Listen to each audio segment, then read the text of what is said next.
All right. Hello, everyone. Welcome back to Terraria. I have actually gone and done a little bit of mining off stream, off camera. Mostly just like some kind of grindy stuff that I didn't want to do on stream because it's kind of boring. But the main things, I got these two weapons and this one. So both of the biome weapons for desert and the hollow. Let me know if everything works correctly, like if you can hear the game sound and stuff. I really like these two weapons, and I wanted to use them at some point in the stream, but they took quite a long time to get. I mean, actually, the magnet sphere wasn't too bad, but this actually took maybe like 2 hours of AFK. Like mob farm, I set up over here in the desert, like a water candle, and I just stood here for like a few hours. But I did get it eventually. Maybe this weapon is going to get outclassed in a little bit by other things. Also, I have a bunch of other random items prepared, but I'm not going to get to that just yet, because I actually want to start off with this Queen Slime. We've progressed quite far. We're past the point in the game where you should fight the Queen Slime, but I still want to, because this they drop a mount, so that is an upgrade to the slimy saddle. And I really like this this mount, and this is basically just an upgraded version of that. So that's what we're going to start with. Just before I get like too many upgrades, that would make the fight way too easy. I mean, it's still probably going to be easy with these like weapons. This one in particular is pretty good, like single target damage. I think before I start, I want to clear up this farm though. So I actually don't know if these platforms help with spawn rates at all. Just gonna get rid of them now.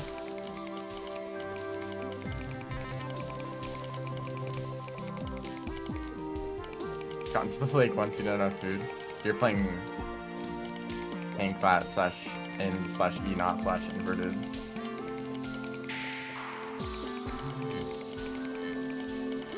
I don't know. I mean, I don't know too much about that campaign, but it sounds like no matter which direction you go, it's kind of awful.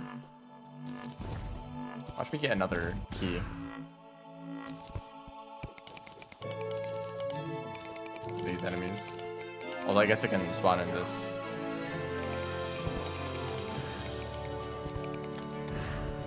I don't know if having multiple biomes like this decreases your chances. Like this biome is hollow plus desert, so you can get the hollow key and the desert key from this area. I don't know if like there's a chance to get a key and then the biome type is randomly selected, or if it's just you have a chance to get the hollow key and a chance to get the desert key and they don't affect each other at all. But I did get both of them. It took a while, but I got the desert key and then the hollow key not long after that. Anyway. Yeah, let's get started with this fight. I'm gonna use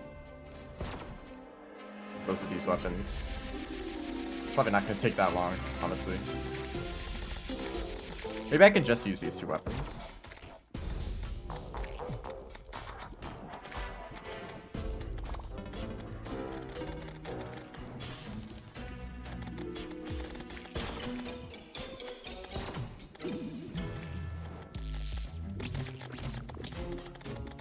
I guess it is like somewhat decent DPS for not like actively shooting.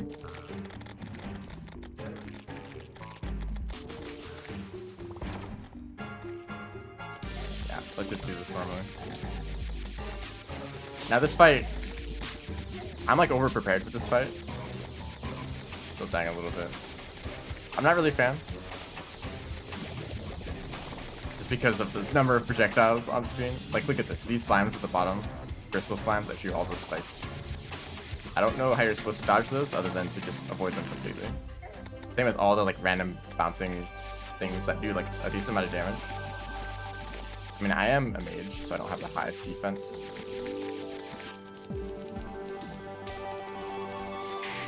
But this is with hollowed armor, so if you decide to fight this pre-mech boss, everything will do even more damage.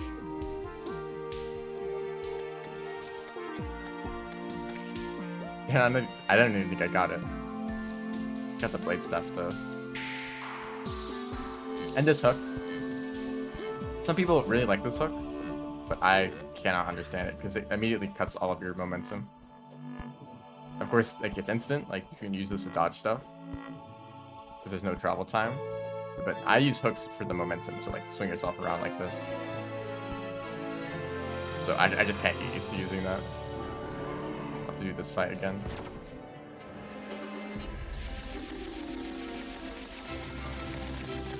That's like more than 2k DPS with all those damage sources stacking up. Plus the summon.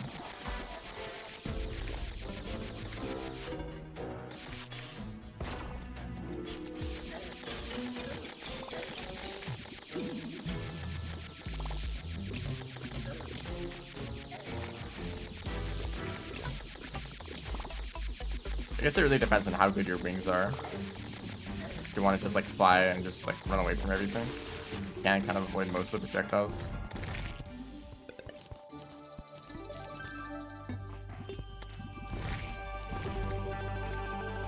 It feels very chaotic. There's the mount. So it's essentially just the slimy saddle, but with wings, and that's a bit faster.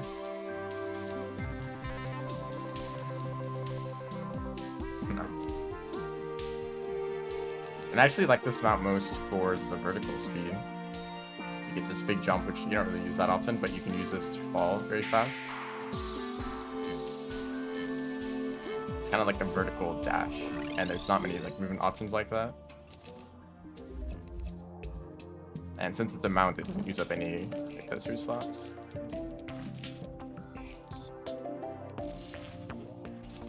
Fun idea of the kind of grinding I did. Actually, I guess you can't really see it because I threw away most of the items that I got.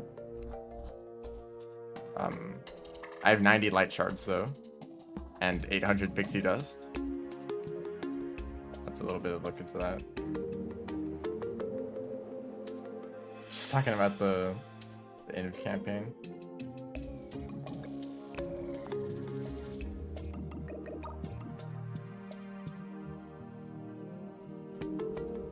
I don't know if well actually I know very confidently that I don't want to play that campaign.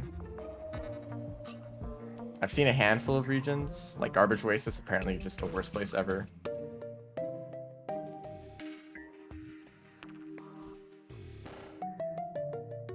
And Shaded, I mean just the area that you start in seems not great. Yeah, you don't need to try to convince me. So actually, I guess I can just craft the bar first. So Spectre bars, I'm gonna upgrade the armor now. You know, I haven't upgraded my wings at all. So maybe I should look for one of those, but also some of the bosses I'll be fighting drop wings. So maybe I'll just use those. This is a lot of bars.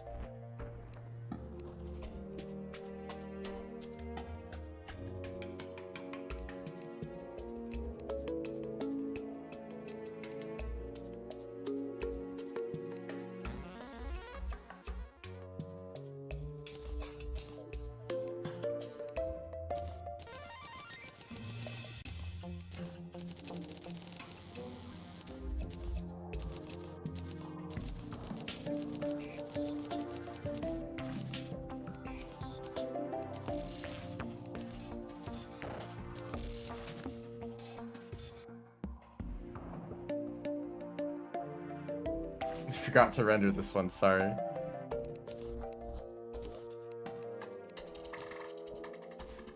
Alright, so the Spectre armor. The Spectre armor is like one of my favorite armor sets. Actually, all of the like post-Plantera class-specific armor sets are really good.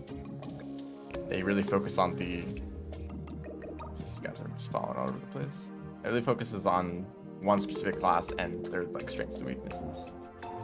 So this one actually, just go with the full set.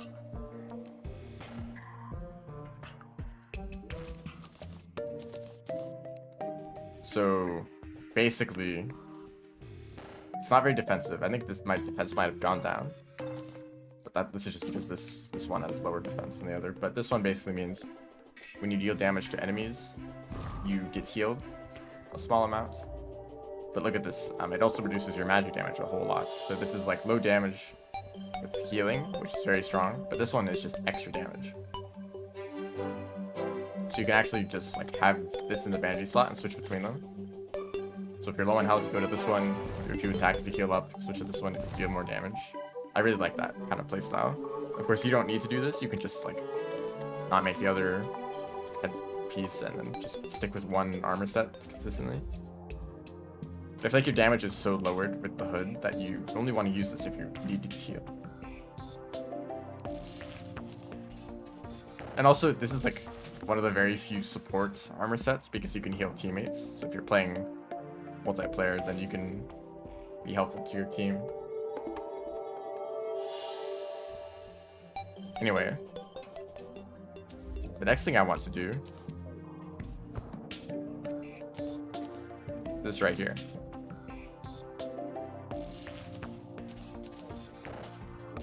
Hopefully I have enough. Yeah, I have plenty. Do I have silk though? I definitely do. Probably from when I was farming spider stuff.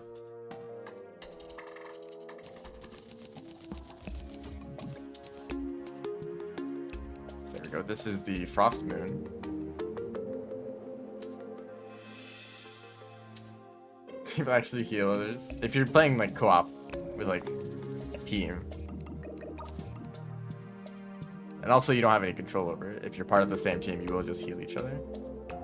The other thing.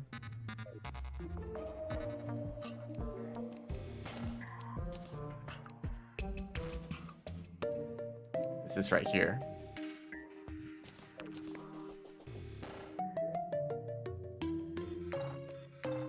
I did get some pumpkins. I remember where I put them.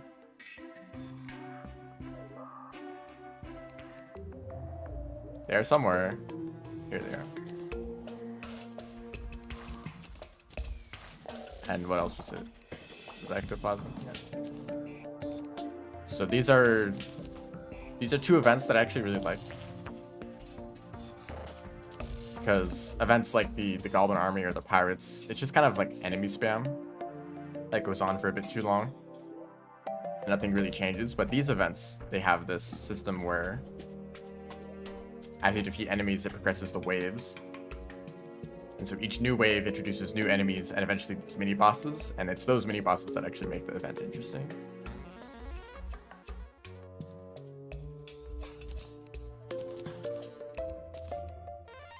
Because at some point it goes from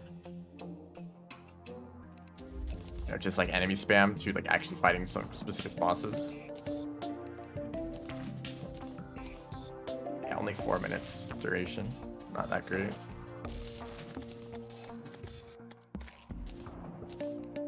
I think I want to actually save the Pumpkin Moon later because it doesn't actually have that many good items that I can drop. But the Frost Moon does have some very good upgrades. Whoops, actually. So yeah, let's get started with this.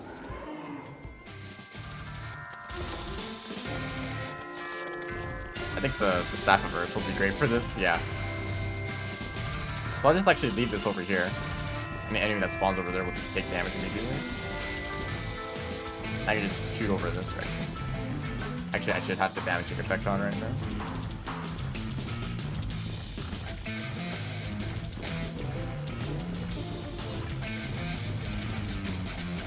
What? Did Rainbow's copy hit game Undertale with the cooking cutscene? What? Falling? That did a lot of damage. To get the first mini boss.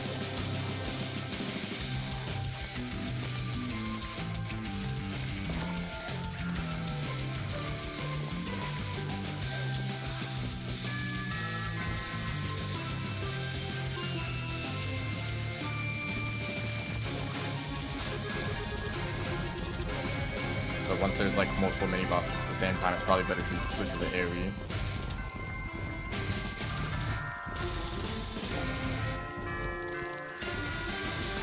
Something yet. It is the mini bosses who drop the actually good items. And bullet spam. I have no idea if I'm actually getting them or not.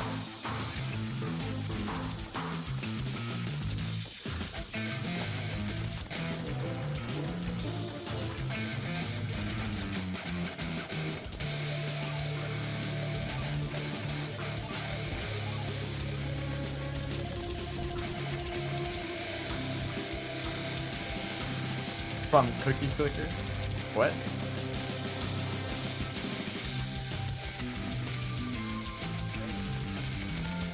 Oh, yeah, the NPCs are dying. It's gonna happen. Mostly because I have this arena set up close to my main like town.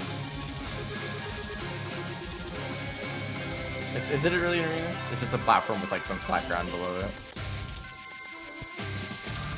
Sometimes there's enemies that build up on this platform, and you can deal with them really easily just by falling down. They will all drop to follow you. Let's look at that.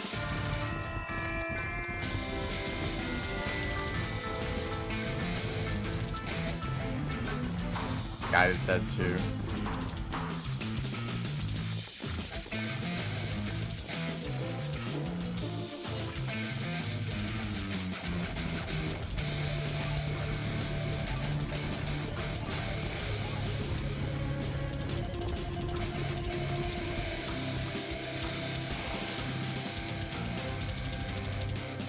Hook upgrade. We might as well. Oh, I'm slowed. Oh, if I had warmth potions, that'd be really good. Potion that makes you strong against cold enemies. Like the most specific potion in the game. But it's really useful against this event because this enemy counts as like frost damage. And I think it also helped against the debuff where I'm slowed down right now.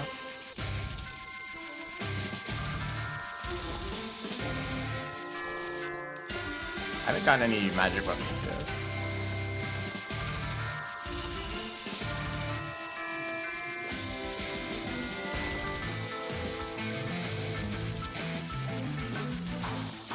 Red on the rainbow.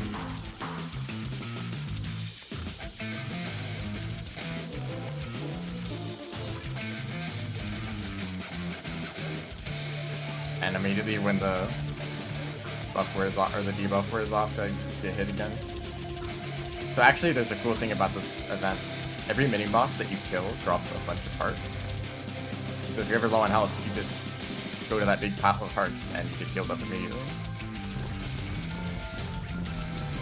I need to focus on the ever streams.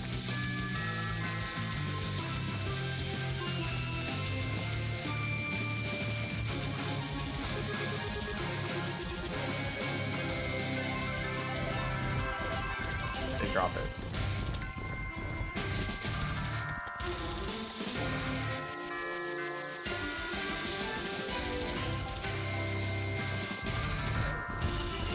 Just throw these boulders around. A lot of random bullets. No razor pine, not yet. The one weapon I actually want from this event. I haven't gotten it yet, though. I don't have to do it a second time, although there's still a decent amount of time left. That's the merchant head. It's a while, actually. There's the chain gun. Not using that weapon, though.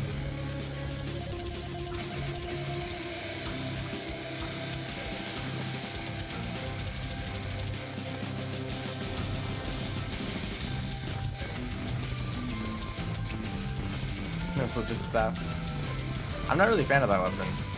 Just because it's like way too inaccurate.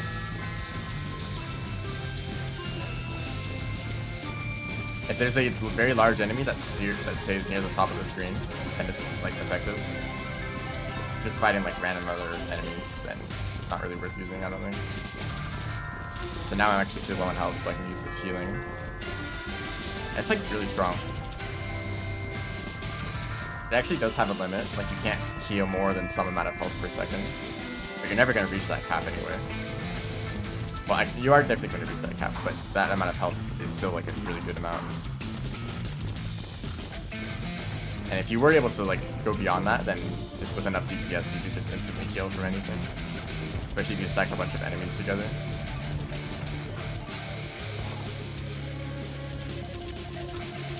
I'm actually gonna focus everything first. Staff. Hey, there's one. I'm pretty sure this is stronger. It shoots more projectiles.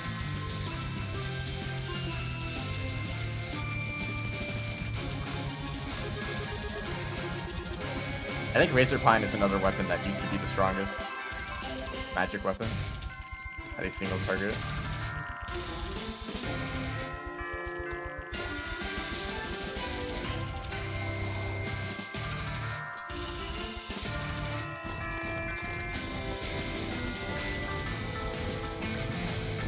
Surprising lack of enemies right now.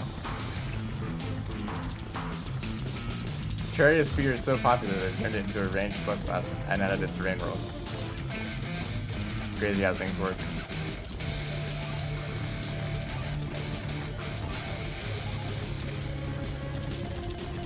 Is there like a cap to the number of mini bosses that can spawn per wave? If I like hit the cap immediately and then there were only like the other random enemies that could spawn.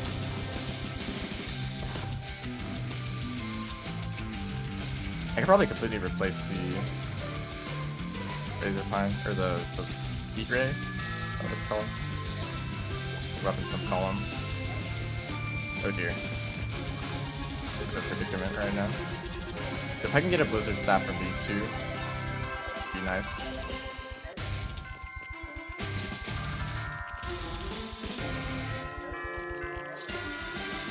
Okay, don't do that. That was a lot of damage very fast. That big tree is literally out of expanse. Luckily they're not despawning. I'll have to switch to the healing set immediately.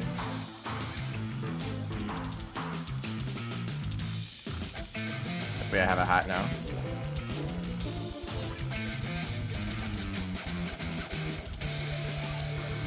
To see how much my damage is reduced. I don't know if I'll be able to kill these.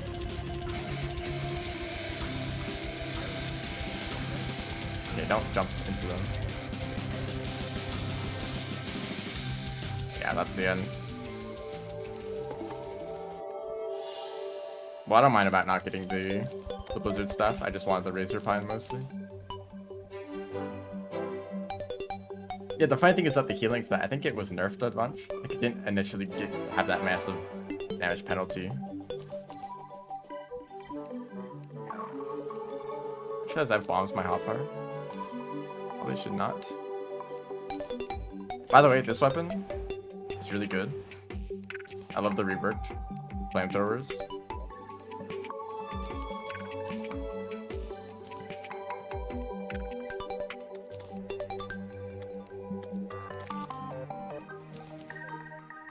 Also can... Actually, I can't teleport. I don't have to wait for NPCs.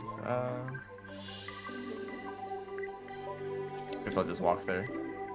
This one's closer. Brought up Discord didn't have the debuff. Yep, that was very powerful. Although maybe actually like worth getting, because I still never feel motivated to try to get the Rod of Discord. I know that it's powerful if you like get used to using it, but in order to get used to using it, you have to like pretty much in every playthrough go out of your way to get it, which means setting up like a mob farm in the hollow and just AFKing for like several hours. That's probably how long it takes. I mean, I guess I haven't really tried that often. I've only made a farm for it like once or twice. I know that some people like to set up a farm right at the start of hard mode, or even before hard mode in preparation. And you can basically just set what biome you want in the farm, and then a bunch of enemies will spawn. So they get all achievements in this world. I did a all achievements playthrough semi recently. Okay, there goes all my health. It just takes a long time. Some of the later achievements, like the fishing achievements, and the like purifying the world, those just take way too long. They're kind of a fun thing to work towards over a long time.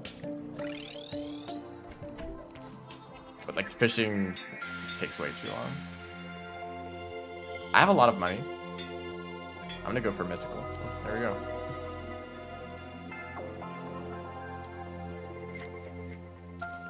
I also made this, the Master Ninja gear.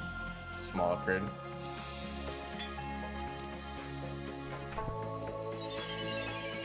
I just can't. Something kind of annoying about the pylons, about how it relies on NPCs. There may be some random event that happens that kills your NPCs, and it's like, well, I guess I can't teleport now. You just have to wait. Especially if it's nighttime.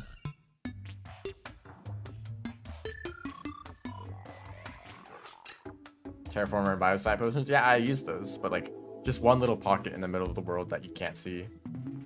You basically just have to like dig everywhere to look for it all. So eventually you just have to resort to like digging tunnels spaced out evenly across the whole world.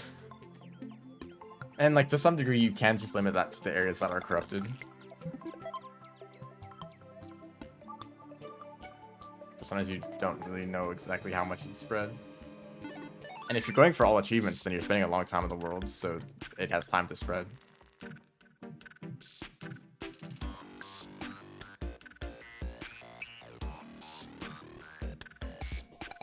So it's daytime right now, which means I can't do exactly what I wanted to do.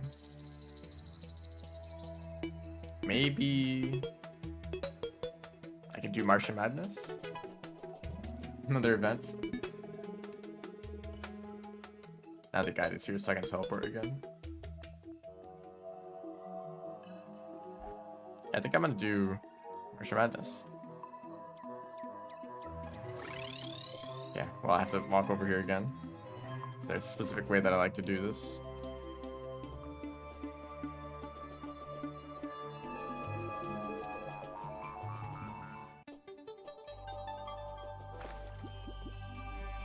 There is a way to do the fishing quests faster.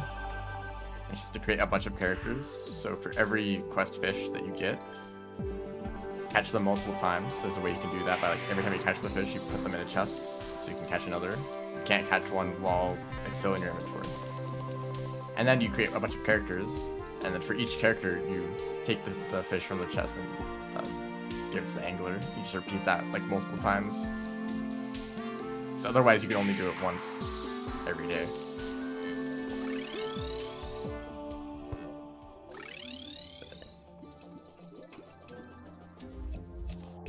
So funny thing about this item, you just fly infinitely. Journey mode, I mean, okay, I don't actually know exactly how you'd use journey mode to make that easier. Can you like skip days or something like that? Or make time move faster?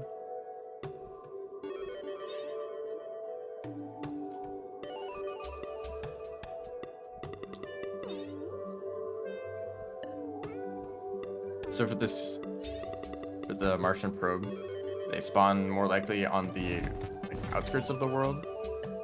It's like over here and over here. And then they also have a higher spawn rate up in space. So I just come up here with the ice rod.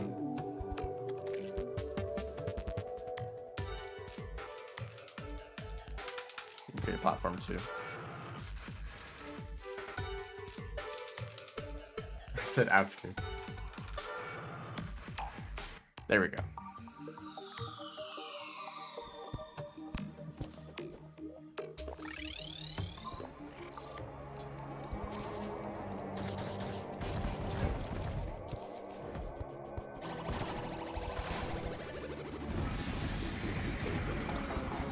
And all my NPCs are gonna die again.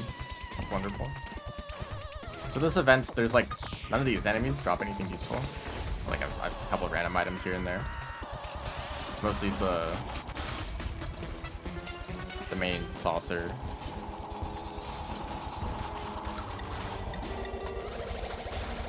The UFO. They drop all the good items, but they only spawn like a little bit ways into the event.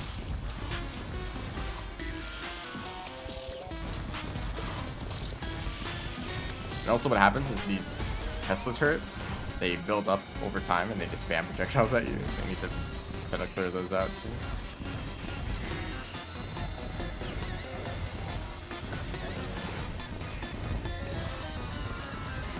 Also, I should note that I went from the Frost Moon to Martian Madness. Oh, here we go. Which is in different parts of the game's progression. Because you can access the Frost Moon right after playing Terra, but this is after Golem. This is a more difficult event. That we're doing back to back.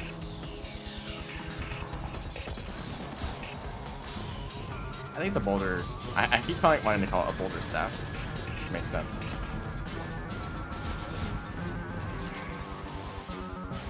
This guy gotta learn the pattern. Just go back and forth. There we go. Okay, well we got this.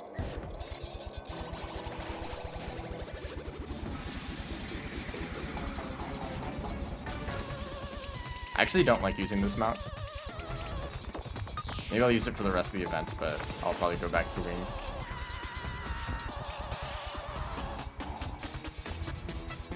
Something really nice that they changed. I don't know when this happened, but these Martian saucers, they used to have a tiny hitbox. Both of these items. I don't know which one.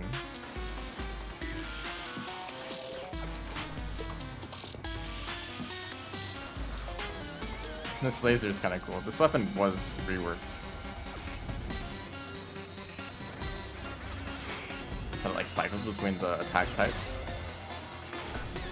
You just shoot this massive laser. I think it actually is a lot more effective. Especially against this event. Let's see how it is against the... Yeah, that's pretty strong actually. Budget last prism. Actually, yeah, I guess. And now I'll try this weapon.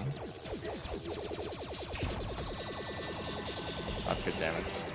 That might be better than the Razor Pine on Reforged.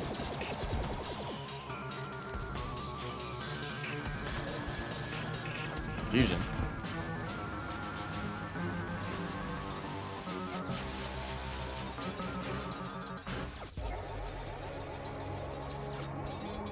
Give up a little bit. Ooh, that was close. I didn't really recover that much health.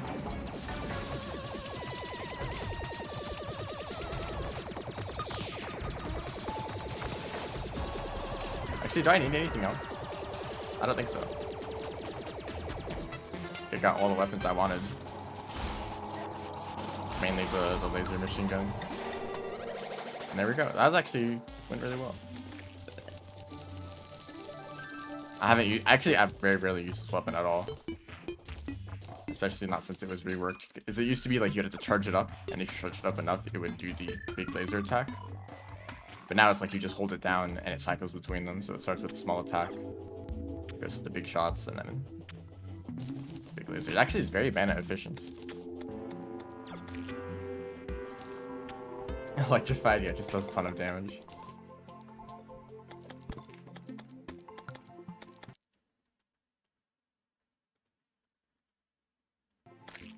Alright, so next thing I have planned will require it to be nighttime. So I'm gonna organize my inventory a bit and then sleep until the night. Hopefully some NPCs show up.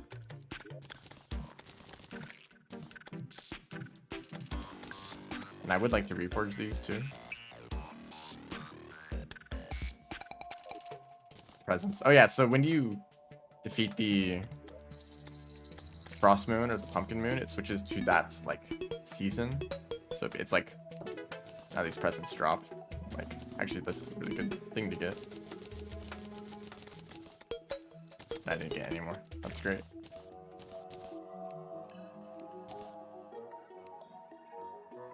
That's the merchant that just fell from the sky. If only electric arrow / bullets, that'd be cool.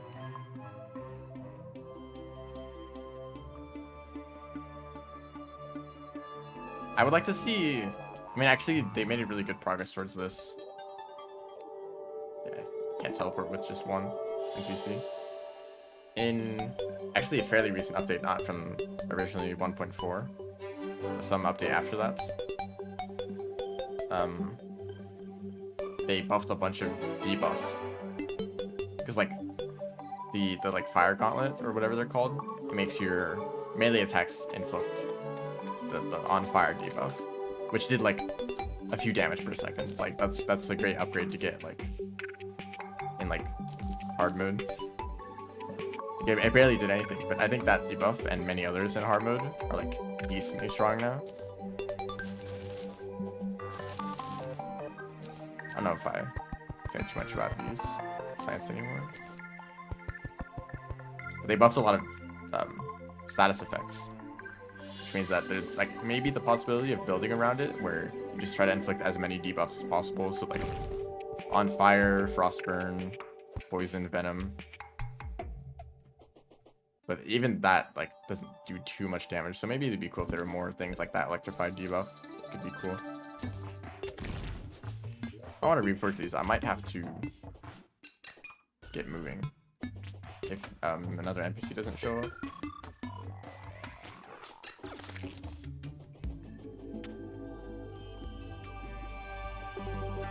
Okay, so there's Hellfire and Frostbite, which are upgraded versions of Fire and Frostburn. Okay, I didn't know the names of all the upgrades or the debuffs.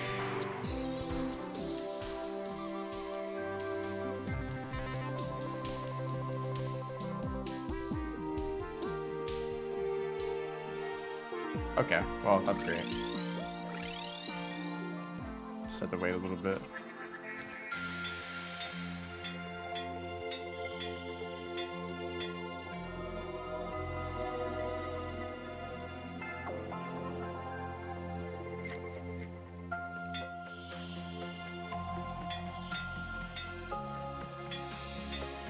Alright. Don't care too much about the charge blaster cannon. So next boss that I want to fight, I put it in here. These prismatic lace wings.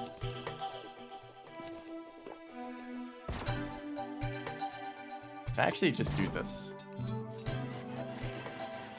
No, I just wasted that. Okay, it did work actually.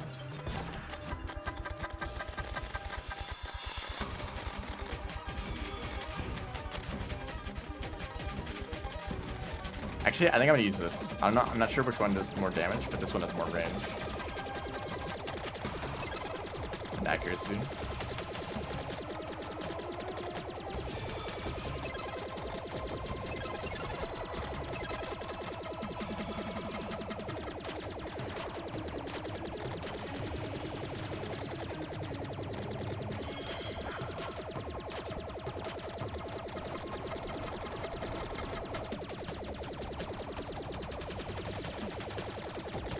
Expedition idea.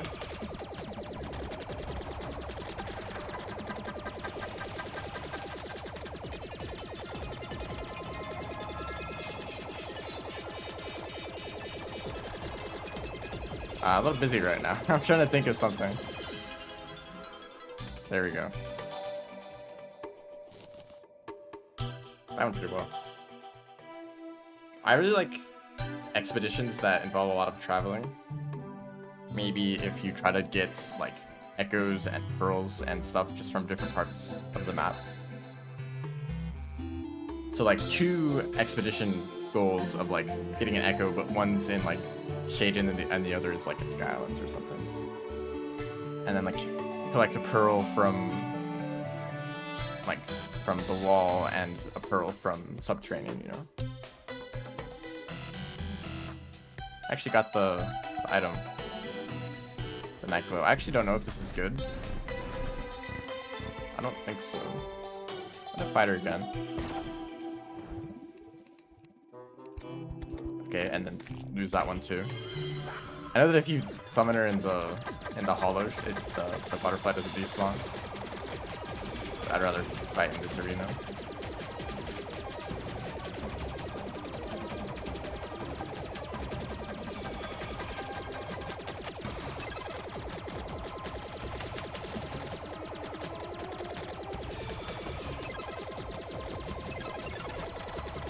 This boss is probably one of my favorites in the game. I know that before I've complained about projectile spam. I think that the Empress of Light is actually a very big difference. Like, look at these attacks, for example. It's a big line of projectiles with a telegraph of their trajectory. Same with these. And that's it. And there's like big open gaps where you can easily dodge between. I guess my only complaint is that there is some degree of overlapping attacks, which I'm not usually a fan of.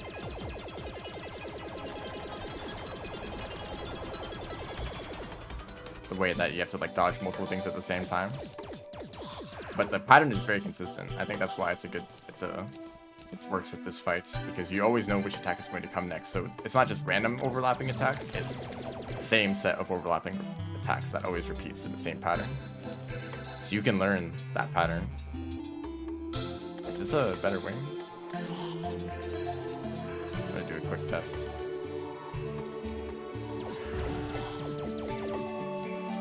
And also, each of the attacks has a very simple way of dodging it. Like, even if there's a bunch of projectiles, all like the homing projectiles that like come towards you really quickly, you basically just need to do one big like sweeping motion to dodge them.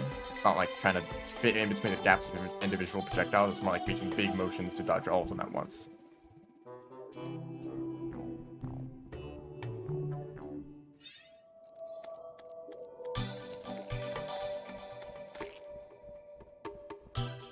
These swings are slightly better. Yeah, but I really should just get like a better set of wings completely. I would have liked to get in the ones from... Or I could use the soaring insignia.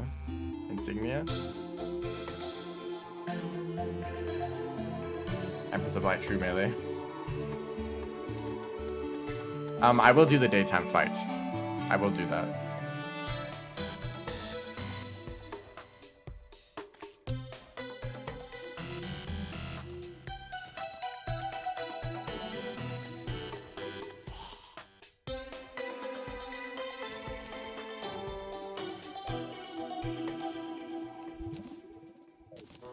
I do like this item a lot, and the mobility it gives you, especially with a dash. I usually prefer this over like the UFO mount.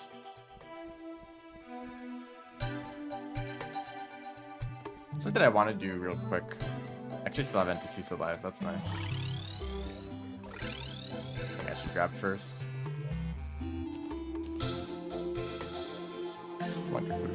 I'm still not max life, not even close. So maybe I'll do one quick trip through the jungle to look for life fruit. There's one already. And I spent a decent amount of time on those worlds, so there should be some that have built up.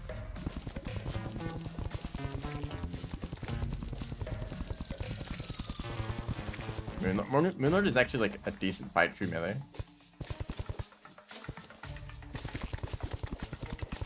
Like, not that much worse than it already is.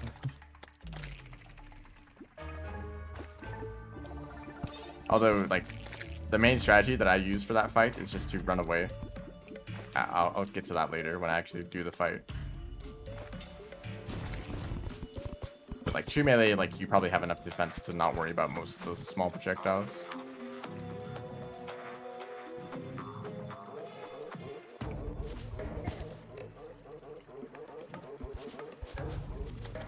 Starlight is a really good weapon. It might be like my favorite melee weapon completely. Like if there was an upgrade line of short swords that functioned like that weapon, it would be very cool.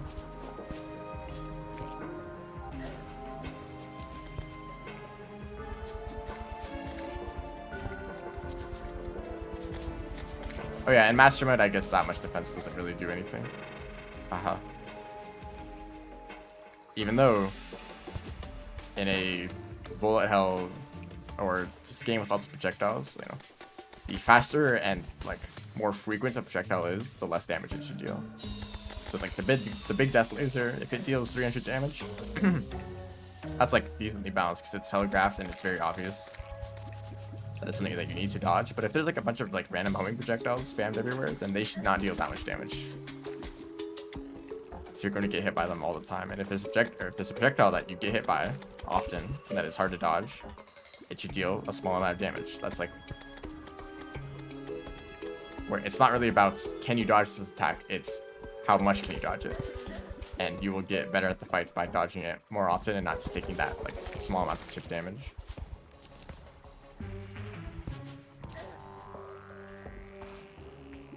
A lot of Pantera bulbs this time.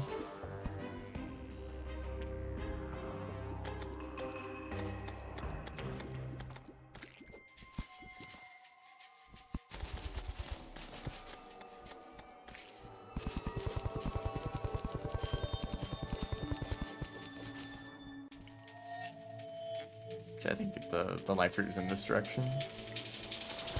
Or maybe, okay, it's up here. Damage reduction, I guess, you know, once enemies start doing that much damage, damage reduction makes a huge difference. But also in master mode, defense is more effective. Oh, the spirit of Christmas fades.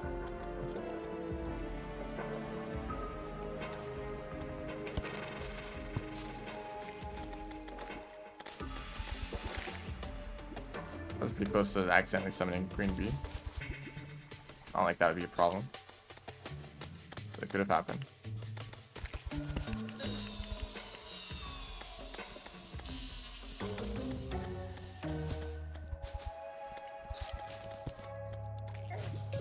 There's a life route.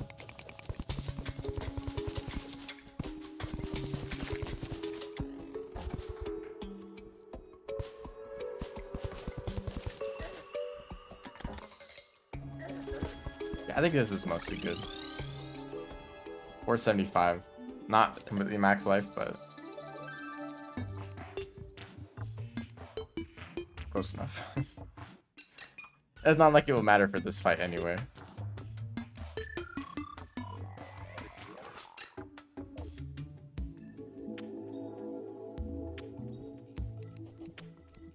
Okay, daytime Empress.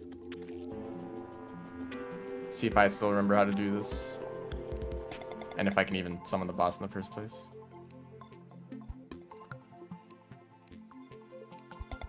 Okay, really? I'm just gonna go over here now. That's like three lace wings I've thrown away, but I did get a bunch of them while I was farming. Oh, right. With the shimmer items. I mean, that would make a difference with defense. I might have done that already with life fruit though, or the life crystal. I placed 2 of them this time. So that's another one wasted.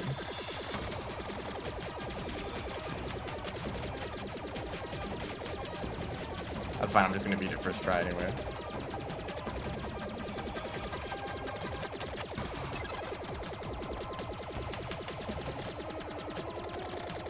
These wings aren't the greatest, but I'll just rely a lot on dashing.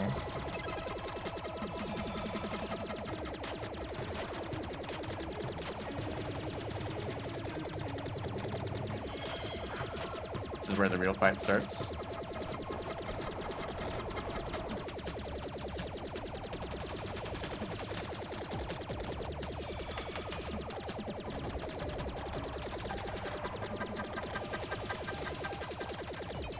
That's the main combo of attacks that is most dangerous.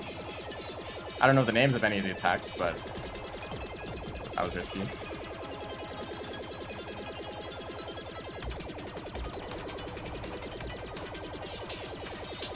Where is she?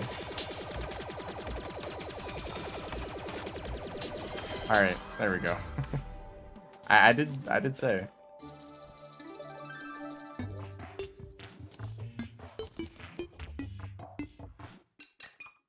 Gotta do it first try. Oh, kaleidoscope. I guess if I want to min-max.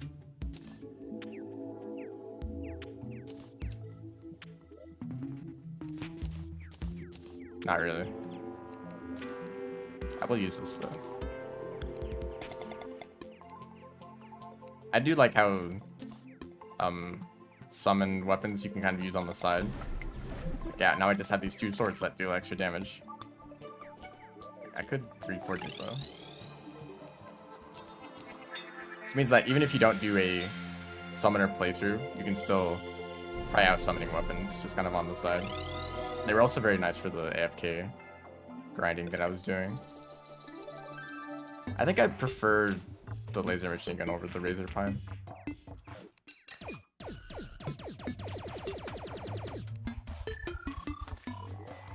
It's because of the range, and the higher damage means it's more effective against defense. Although it's a little bit annoying that it takes some time to charge up. This weapon is really fun. Actually, I'm gonna replace that entirely. Like this. So I'm pretty sure that this gets completely outclassed by the laser attack. If I'm fighting against the events, I'll just do this and everything dies. Okay, the next thing that I have planned is a fish.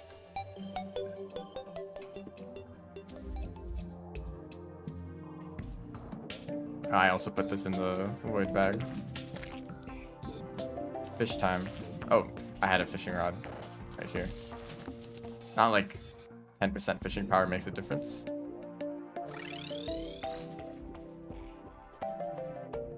Ooh, water walking. I don't have the boots. I only have 2 water walking potions though.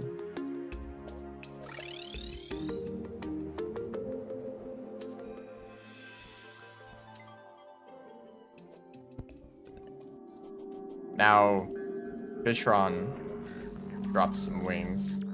I'd like to get these wings, because I don't really want to go out of my way to get any of the other wings of this here. And the Fishron wings are the best ones anyway, but they are also the rarest drop from Fishron.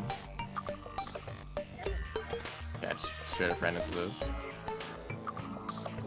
Both Empress and Fishron are probably some of my favorite fights in the whole game.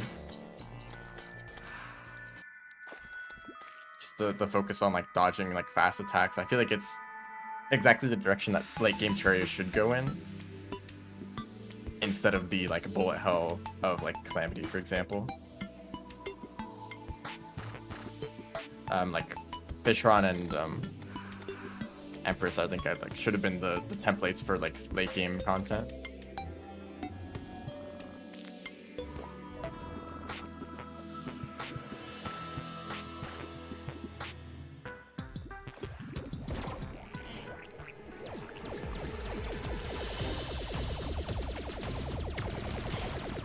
Got way too close there.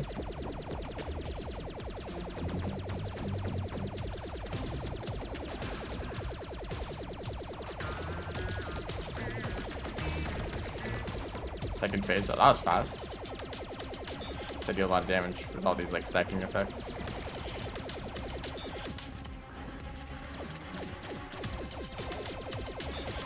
I get some laser machine gun is less effective, because I have to switch between it and the magnet sphere or the rainbow gun, or like the healing hood from the armor. That was pretty fast actually. Didn't save the angler. Yeah, well, why would I? I'm not really a fan of that mount either. So this is a really good item. I'm not going to use it because it's not a great single target.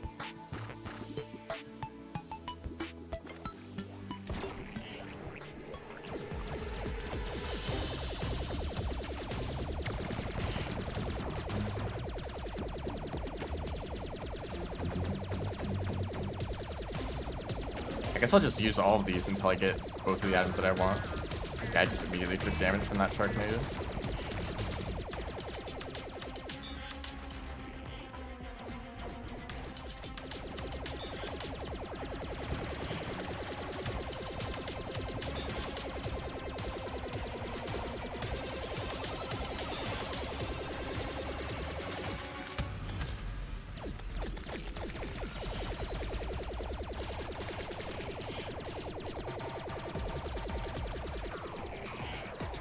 That was bad.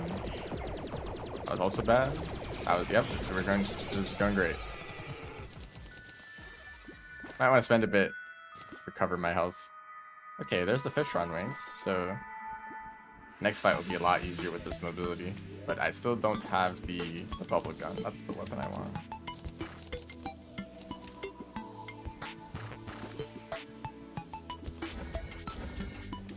Yeah, I mean, it's good. It's a good weapon. It's just not the laser machine gun against a single target, you know?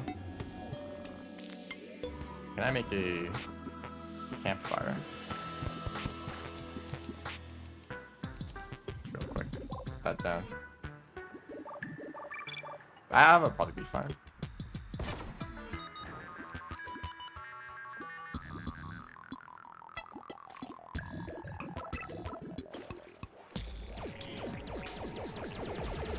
Oh yeah, so much faster now. I usually don't go out my way to get the fish on wings. And if I do want to fight fish on for a weapon, then I don't like keep grinding. I try to get it. It's like, oh, I got the weapon I want. I guess that's enough, right? Because the wings have a low enough drop rate where sometimes I don't feel like it's worth it to like do that many fights to get it. But they are actually probably worth it. By far the best wings at this stage of the game. And if you're like me and you don't upgrade your wings at all before this point, then like hopping from pixie wings to this, it's noticeable. Okay, another one of those. I'm scared by a moth. Oh no, reference. Everything is a reference, isn't it? Like, look at this. Is this a shoreline reference?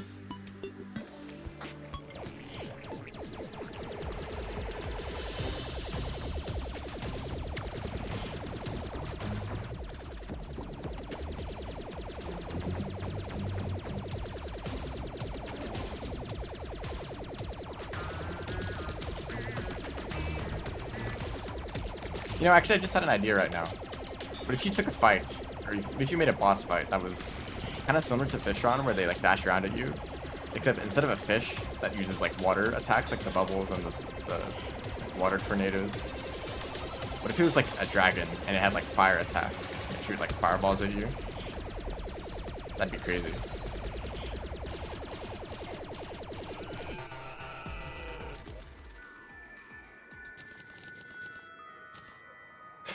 Still not. All right, maybe the last chance.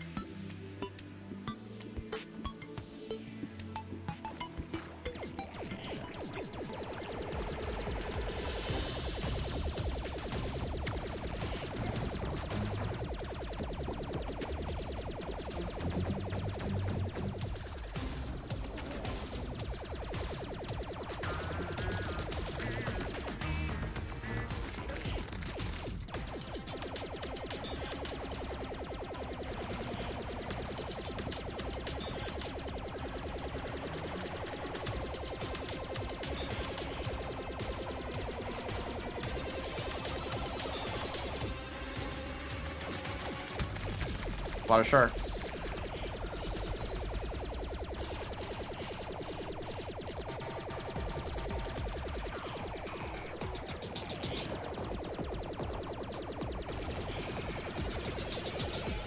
All right, there we go.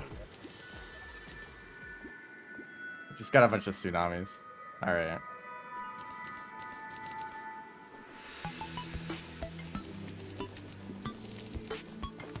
I might actually just go and get more truffle worms.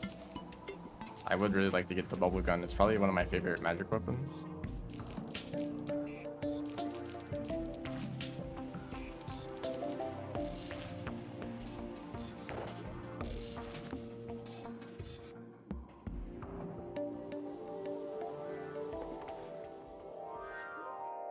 It's funny that magic weapons, the way that they're like so unique.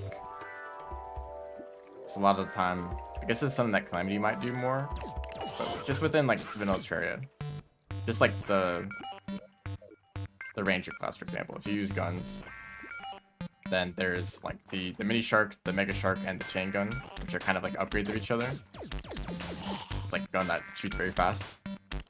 There's the boomstick, the shotgun, the onyx blaster, and the logical shotgun. Those are all like upgrades of each other, just basically just a shotgun. And I don't have a bug net, but unless it's in here. It isn't. Just went all that way for nothing. Cool.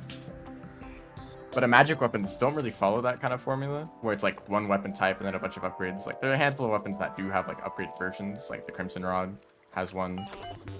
And of course there's also weapons that just shoot a projectile. That are like I guess I can kind of consider them to be upgrades of each other. But like the magnet sphere, this is the only weapon like this. The rainbow gun, this is the only weapon like this. The laser machine gun, I guess it's kind of generic, it just shoots projectiles. But it has this kind of charge up that's unique. Charge blaster cannon, this is very unique. It like switches between multiple like firing types. All these magic weapons that I have are like completely unique to each other. And that's cool. I mean, I think that's part of the appeal of magic, is that it can just kind of be whatever.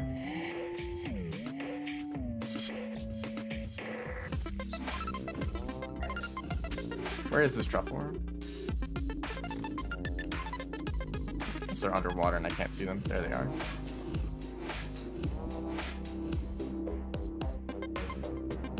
But it also means that you don't really get to use a specific weapon type more than just once. Like this magnet sphere is really cool. I wish there were more times to use it aside from post-plan Terra if you go to the dungeon, you know. And it's such a rare drop. Well, in my experience, it's a rare drop. I rarely get the magnet sphere. I had to go out of my way to like grind for it. Same with the rainbow gun. Maybe this is just kind of the way that I like to play the game, but I like sticking with a specific upgrade or weapon type and upgrading it throughout the game, which is something you can do in Calamity quite often. Actually, it's like the Shattered Arc. Is that what it's called? Fractured Arc. Upgrades, it's like the Arc of the Ancients, and then the Arc of the Elements, and then the whatever the upgrade names are. There's like multiple of them. So if you want, you can do an entire playthrough, aside from the very beginning of the game, of course. At least you have to get to Slime God, but after that, you can pretty much stick with that one weapon type through the whole game. And the weapons are strong enough, and they continue to get more unique that it feels like a pretty satisfying playthrough, even though you're only using one weapon type. And I found that when I'm playing Melee in Calamity mod, I would use the Fractured Arc and its upgrades. I guess it's more of the Arc of the Ancients upgrade path. And I find that pretty much every single other melee weapon I made ended up being worse. So I kind of just used that upgrade path anyway, which is the best option. And it probably would have been a lot faster if I had only used those items and not been distracted by the other weapons that ended up not being as good.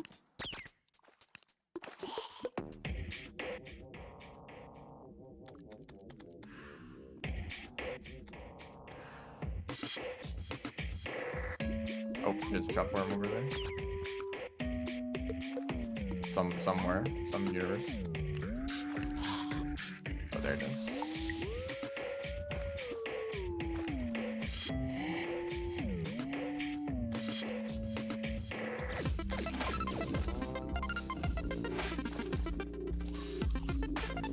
So it'd be cool if, say like the magic missile, right? That's one that I really like. And it has two upgrades, the Flame Lash and the Rainbow Rod. And the Rainbow Rod might be my favorite magic weapon in the game. It has like good visual effects, it has this homing, it has this AoE when the data projectile's life, you know, it has all these different effects. And you can control it, which is kind of situational. But the fact that you can just like, they're homing projectiles, you can just spam them and they work fine anyway. But then after Rainbow Rod, that's it. That's the last item in that upgrade path.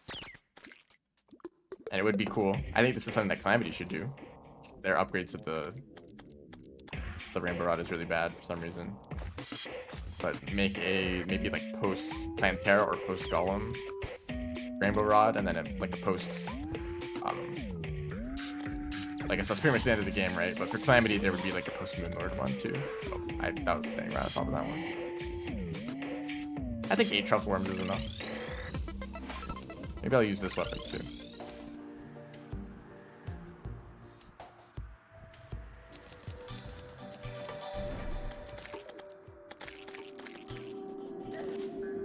That's one of like the main things about Calamity that I really like, the way that it kind of has these upgrade paths. If you like some specific type of weapon, you can use it, and Calamity provides you with the upgrades to that weapon to carry you to the end of the game. But sometimes there's a really cool weapon that just doesn't have an upgrade, or it has an upgrade that's really bad and it just doesn't hold up to other weapons in that same tier. That's actually why balancing is really important. Like, oh, it's a single player game. Like, why do I need to balance things? But it's really annoying if you want to use some specific option. It's like your favorite weapon, you want to use it, but it's just not as good. So you just end up having a more difficult time just because you chose a different weapon. Oh, this is not as strong. Maybe I'll use this one.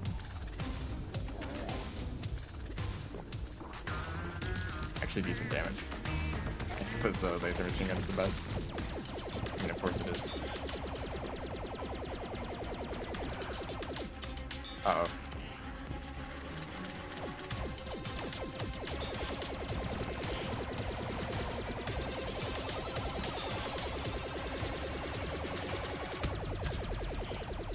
But that was a huge problem that I had with Calamity. Specifically when playing melee. There's so many melee weapons that I would like spend a bunch of time crafting all of them, looking at all the crafting trees and making the upgrades. I would see some weapon and I'd like, oh, I want to make this weapon, but I need to make these 2 other weapons. You got it immediately, of course. I have to make these 2 other weapons that are like pre-hard mode and the upgrades of those weapons, and then these other random items, and then you combine them all together to make one item. And you test it out against the target dummy, and it does like half the damage of your main weapon. So it's like I just wasted all my time making it a useless weapon. But maybe the upgrade to this weapon ends up being good, and of course it doesn't. You end up wasting all your time making these like weapons that just aren't as good as the ones that you're using. And of course, if you want to use a weapon for fun, there's nothing stopping you. But it's hard to use a weapon, like to actively decide to use a weapon that you know is just less effective. And if you're struggling with a boss fight, you could just switch over to using this other weapon that you know is stronger, you know? I have so many different weapons now.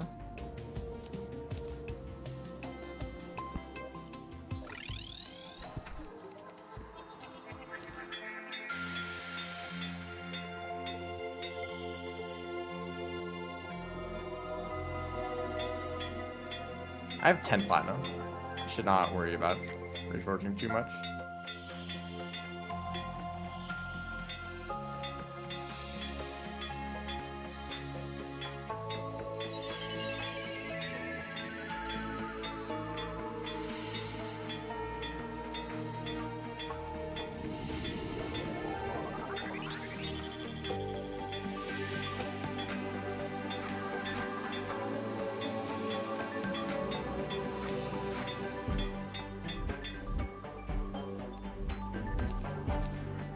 Okay, I don't even know if this can get mythical.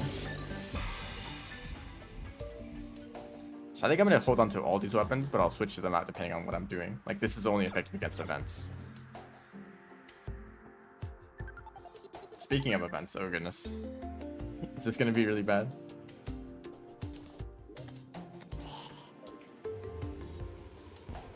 This might not turn out well.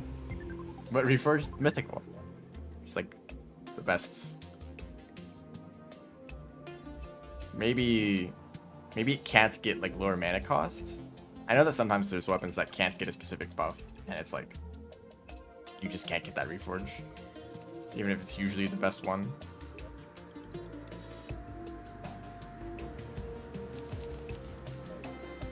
Anyway, I want to now try the Old One's Army.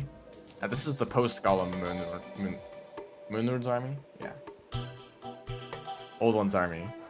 This is an event that gets buffed throughout the game, which is a cool idea, but it ends up being kind of awful because there's a specific set of items that you can get from the Tavern Keep. We should head over to that right now, where I start the event. Where is he even? So the Tavern Keep sells like 1,000 items, but mainly these staffs, these sentry summoners. So you can, during the events, you can spawn a bunch of these sentries, and so you want the strongest ones, of course. But this requires 60 defender medals. If I want to get defender medals, I have to go do the events. But since it's been buffed, I might not be able to make it to the wave where they start dropping defender medals, and so I have to do the events a ton to get like a handful of defender medals each time until I finally have enough to get the staff that will let me actually beat the events. And you can avoid this just by doing the events as they get upgraded. So first you do the one in pre-hard mode, and then you do the post-mech bosses one, and then you'll have enough defender medals to afford this, and maybe some of the armor sets too. But if you don't prepare for that, then you kind of have to go at the event without those Ethereum mana. So Ethereum mana is what's dropped in the events. That lets you spawn multiple sentries. I'm probably going to use both Razorblade Typhoon and these main weapons. So this Ethereum mana right here. If I had one of those sentry spawners, I could use this to place more sentries. That's kind of the main way that you do this event, by spawning a bunch of those sentries to defend for you. I guess I don't really need to worry about picking them up if I don't have a sentry.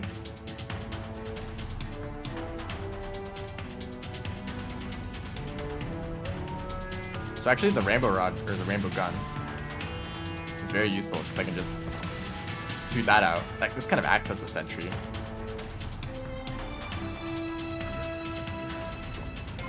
I've never used this weapon before, but it's actually very effective.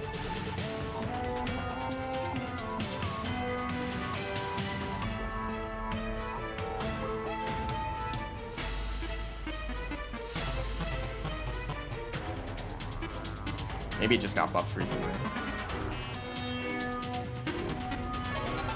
It is a little bit annoying that you can't do the laser attack all the time, but it's like mostly uptime.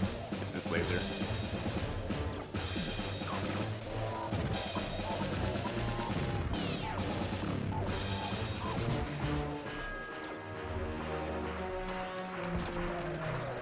I missed most.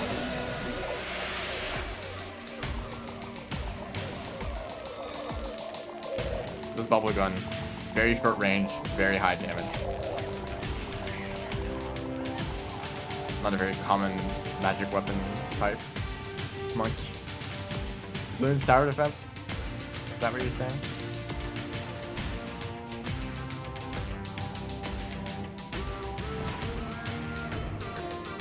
This has nothing to do with that, other than it's defense type game, I suppose. Where is this guy? And you're dead.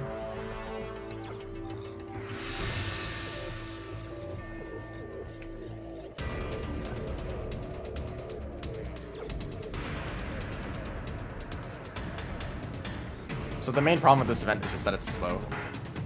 The one reason that you do this event is for the bosses that spawn at the end. They can sometimes drop a useful item. But you have to do this entire event just for a chance at getting that drop that you want. If you're like a specific class. So like I want the magic weapon from the end of this event. And if I get lucky and I get it first try, then that's great. But if it takes like 5 tries, I have to do this entire event every single attempt. Every single time I want to get a chance at getting that item. See how it would get annoying. So most people just completely avoid this event entirely. One big crossover. Apparently everything is a crossover to you guys.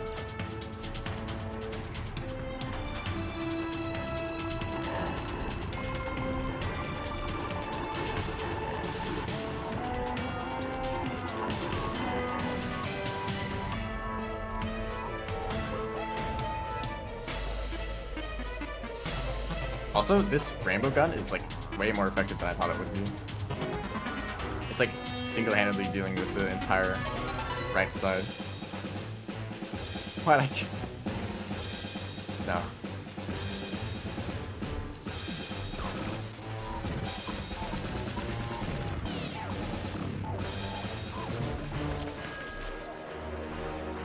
This might be not good. I'll just shoot in this general direction and maybe they'll be dealt with.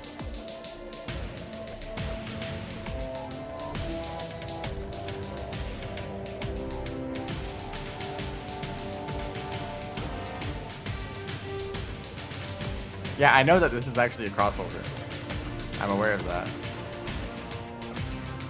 It's funny that we've gotten to an actual crossover now, even though we've been making jokes about random crossovers this whole time.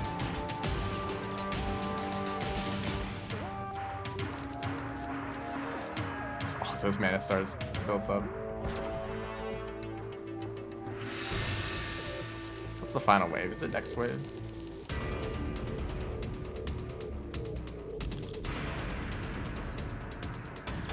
Oh, there they are.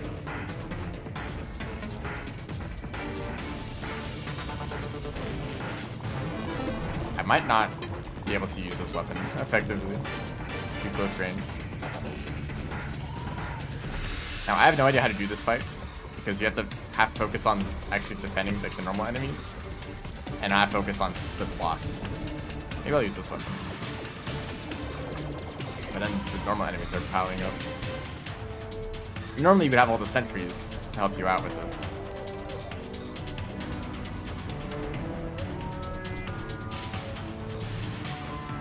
I'm gonna try to like draw aggro away.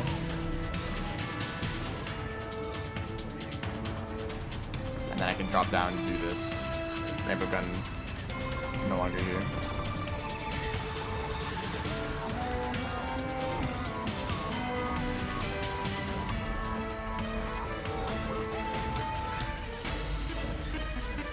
I think I'm dealing enough damage though.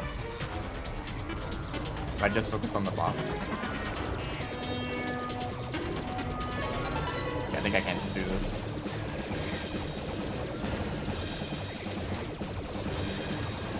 Come on.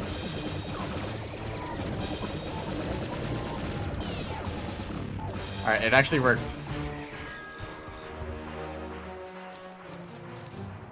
Of course I didn't get it. I did get it.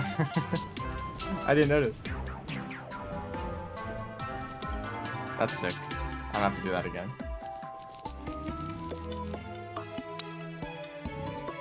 I just saw the wing show up and I was like, well, that's unfortunate.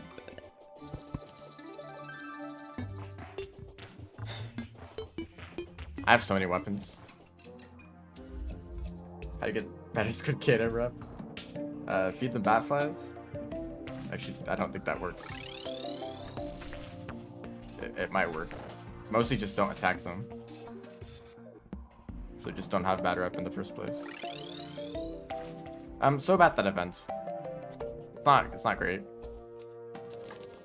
It's mostly just there. Like, this is a really cool weapon, and like, so most of the Betsy weapons are really cool.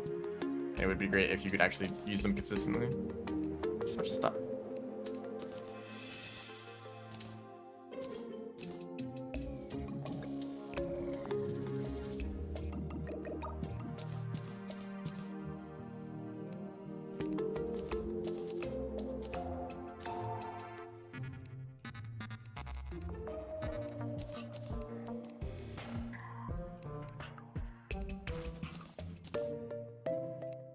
That's better.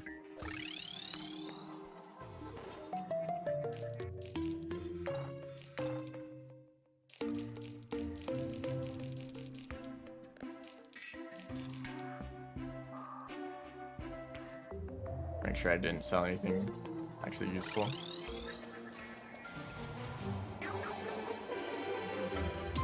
I mean, most of the time Squid Data are just kind of mad by default, so just like kind of get used to avoiding them. Go leech fishing.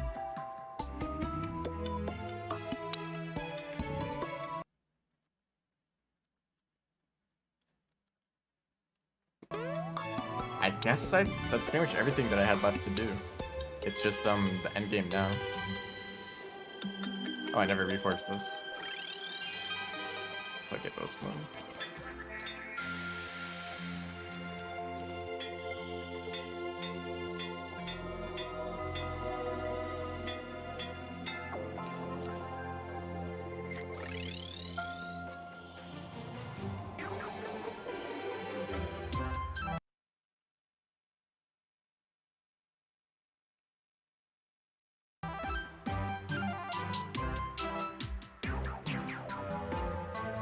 Playing Crash, just roll. Yep, no fall damage. I mean, it doesn't prevent all fall damage, but it definitely helps to just roll all the time. It's something that, I mean, I know that it doesn't make sense to expect new players to know this, but it kind of hurts watching new players play and they don't roll all the time. Like, you just need to hold down when you fall and you'll just roll. Why not just do that everywhere? You know, move faster, you'll take less fall damage. Unfortunately, I think the Magnasphere is kind of now no longer useful. It's just like a small amount of extra damage when I could be focusing on something that's much stronger like this. And it's just taking up way too many inventory slots. So yeah, I think we're gonna move on to the... Actually, I might just hold on to all of them anyway.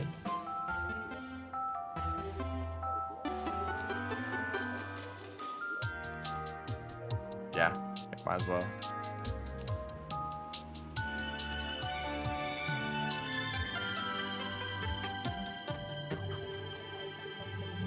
I have a different weapon for every situation.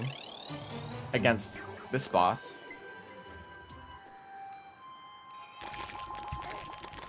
That did... Okay, that's a lot of damage to start the fight off with.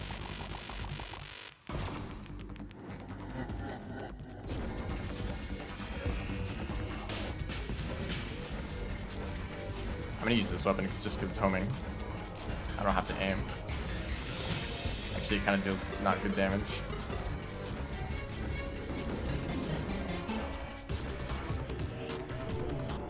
I can't get up there. I wasn't fast enough. Still something good? Actually, better single target than Razor Blade. And it's pretty accurate too.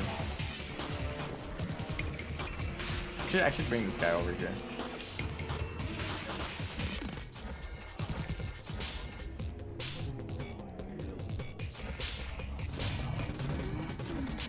Circle thing is literally Guardian from Rain World. It's another reference. It's crazy.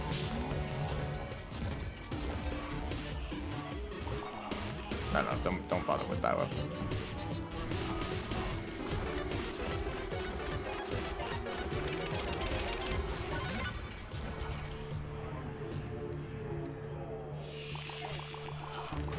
Just contact damage, really. Guess his nose is that sharp.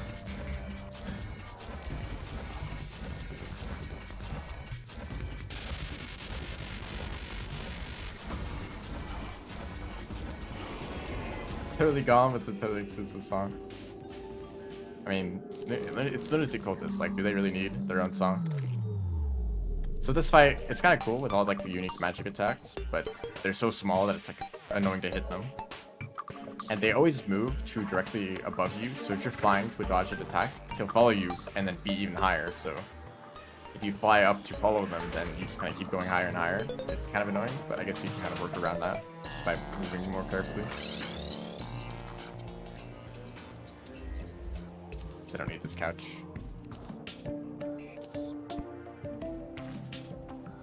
So now we're... That fight's like usually kind of like easy. Like I don't really mind that too much. It's nice to have something that's like fairly easy, and once you have to deal with all of this immediately afterwards. So now we're doing these pillars, which is everyone's favorite part of the game, for sure.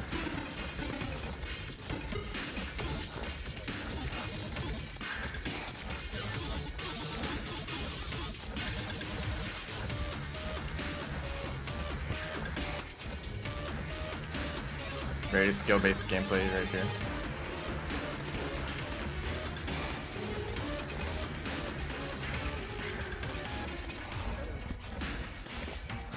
They still deal a lot of damage. Of course, right? Now, something I actually didn't know about this event for a long time. There's actually different like phases. I should stop touching water. Slows me down. But there's different phases. Once this bar reaches like halfway down, I think, then a different set of enemies will spawn that are generally more difficult. Pillar no hits, and you just like hide in a box.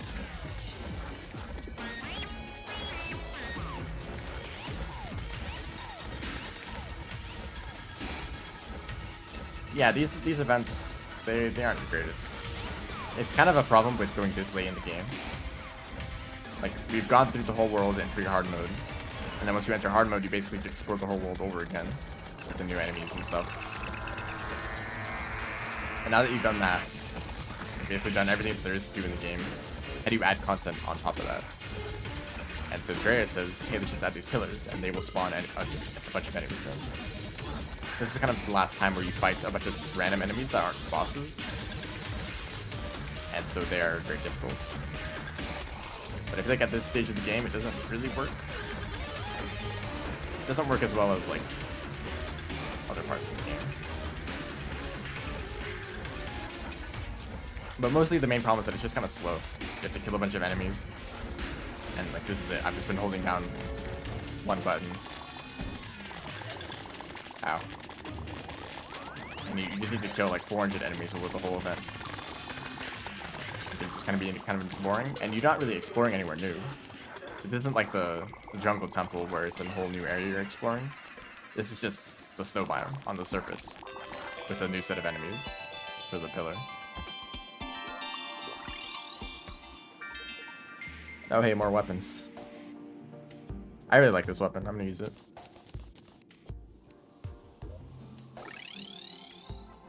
Nebula pillar gameplay. What is happening?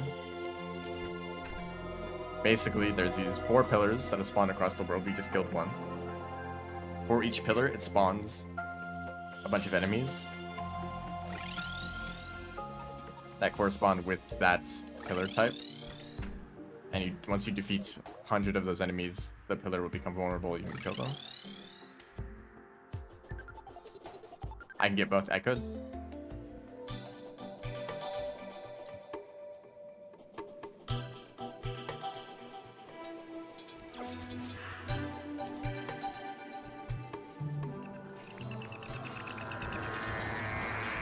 But can you do this with the other weapon?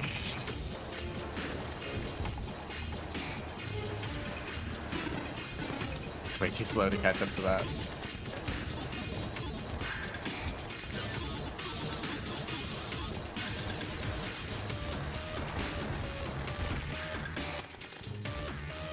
I'm out of mana potions.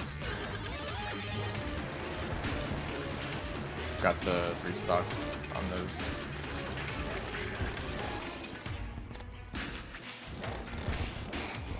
Before I die, let's deal with that. Oh. Okay, we're going back over there. Use all my money on the nurse. Yes.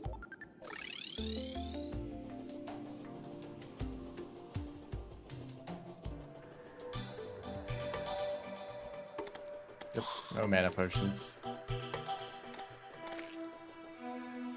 Arcanum in a nutshell, yeah. I just like being able to stack a bunch of projectiles on top of each other. And being like a train.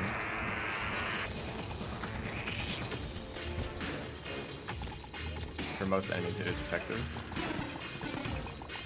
Okay, yep, don't mind me, just passing by.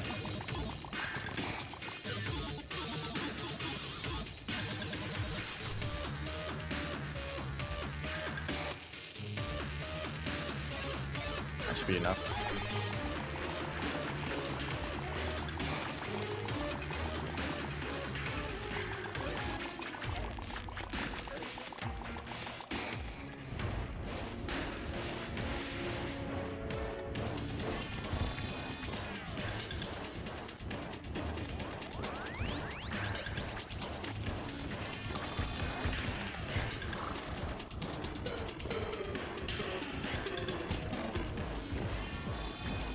So this event is probably the most disliked out of the pillars, the solar one.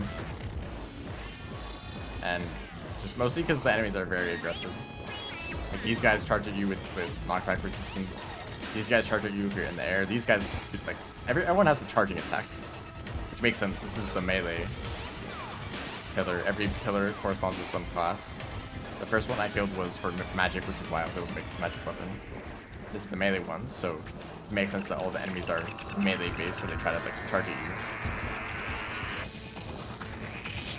But it means that can be very annoying when enemies are constantly charging at you and like dealing a ton of damage.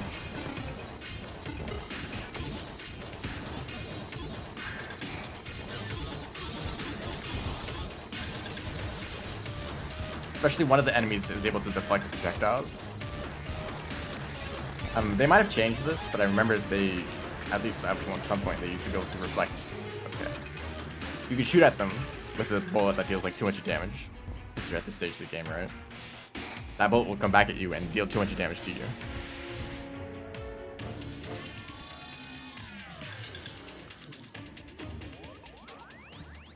Mostly that's the problem as Ranger. I don't know if it affects magic weapons. Like, how can this be deflected, you know? Or like that kind of attack, you know?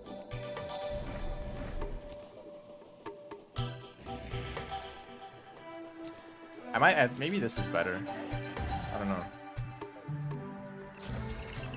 It's a lot faster.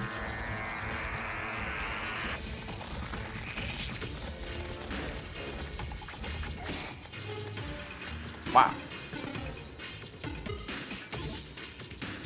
I'll be honest, I didn't even look at my health once.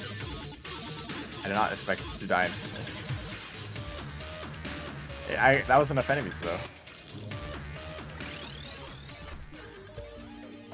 Very fun event.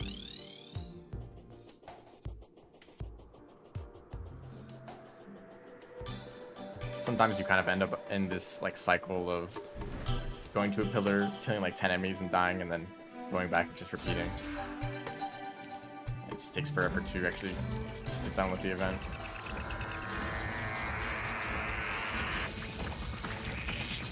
Just don't stay in the air for too long, because those guys won't hurt you.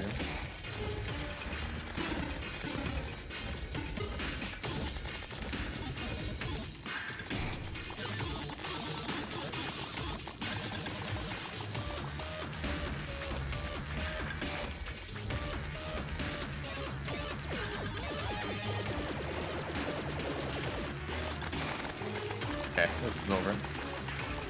Should not have died that much.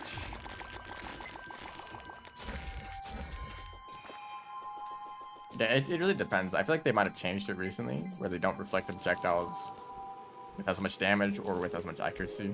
Something changed about them, because I feel like they're not as dangerous. They're running low on recall potions.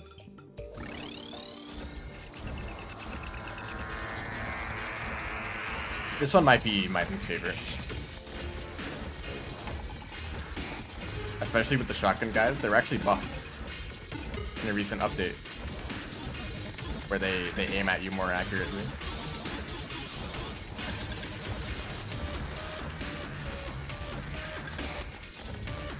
Maybe I'll use the other weapon.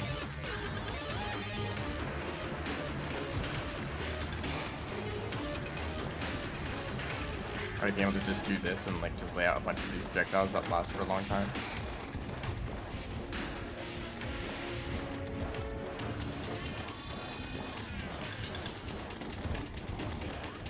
They chase you very quickly and they shoot projectiles with decent accuracy. Make a box.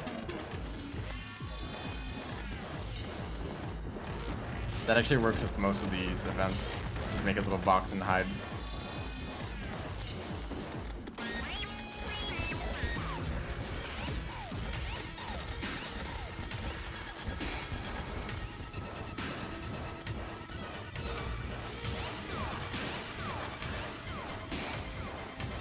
They do have a telegraph though. There's like an effect on their gun before they shoot you. Look at how high that angle is. It's like an elite scavenger throwing angle. Oh, alright, I'm dead. At least the pylon is right here. So it won't take any time to get back.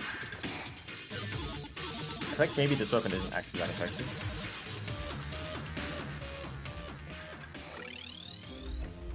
But also, I don't have any weapons that can go through walls, so...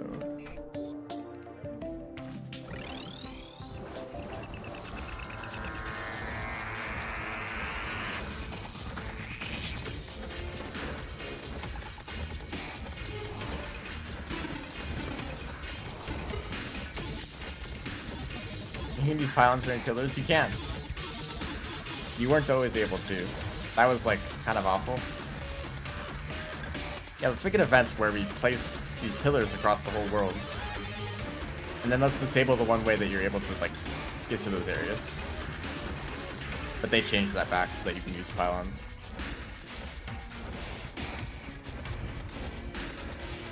Or maybe not. And the main problem is that NPCs don't respawn during events. So if all your NPCs die, like what just happened, then now I can't use this pylon. But no, they can come back. They probably changed that too. Alright. I just wanted to like show an example of how annoying this can be. So now I have to walk all the way back.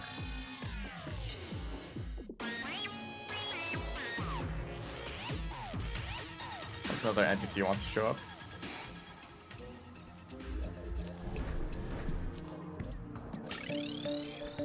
Actually, should just put a door here. Oh, it does work.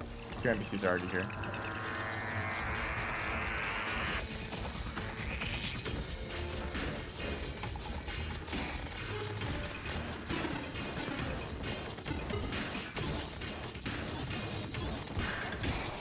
None of these are going the direction I want them to go. Okay, stop.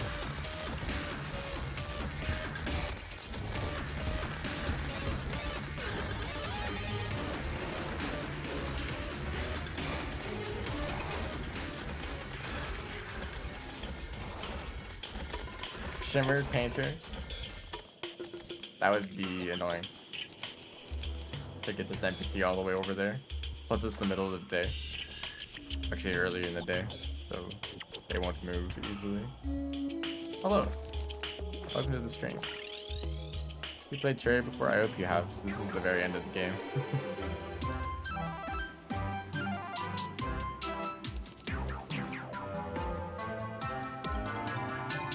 So I guess it's just the last one left.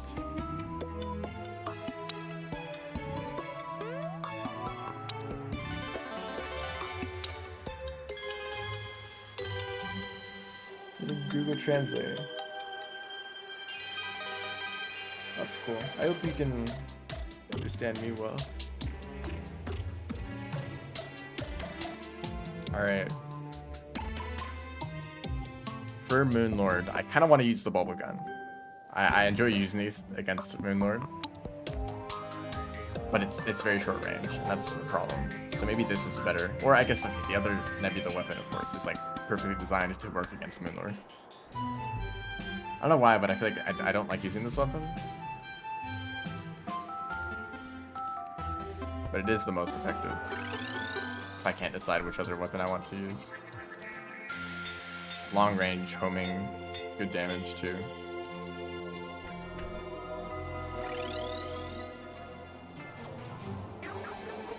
For boss that stays far away, I disagree. I think that Moonlord actually wants to get as close to you as possible.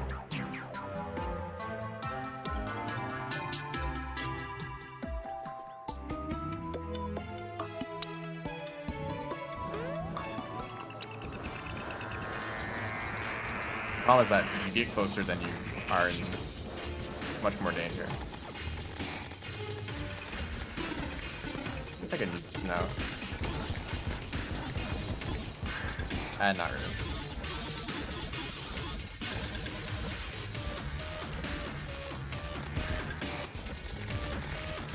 There's some pretty big cheese for this event. I'm not going to be doing that.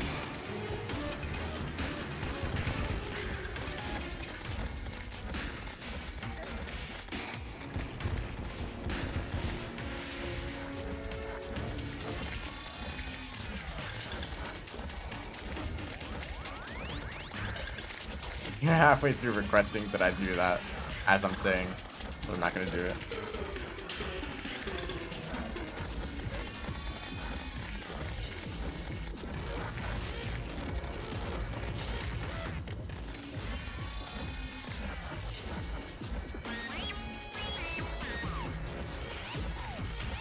Basically, these star cells, they split into smaller versions of themselves when they die, and then they respawn. They grow up and they become the large Earths again, which can split, and that kind of just repeats. It's kind of happening right now a little bit. what you can do is you can take some star cells, drag them away from the pillars so that no other enemies spawn, and just repeat that process infinitely, where you let them respawn, kill them when they do, and then just don't kill the small ones, but they can come back.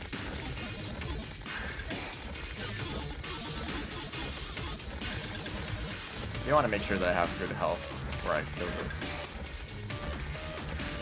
Alright, I think we're moving on to the final boss now.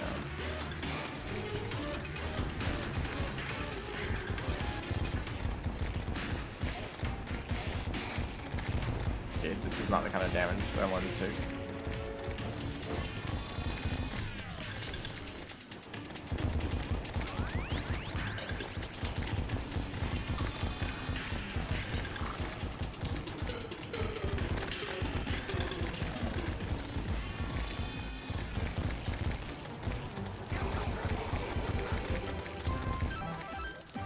This is nice music.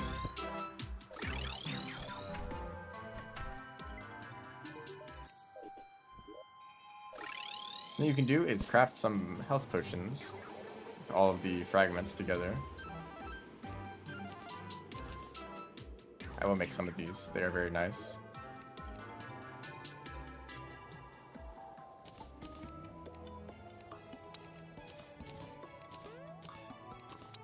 Maybe it's best if you prepare this before the boss.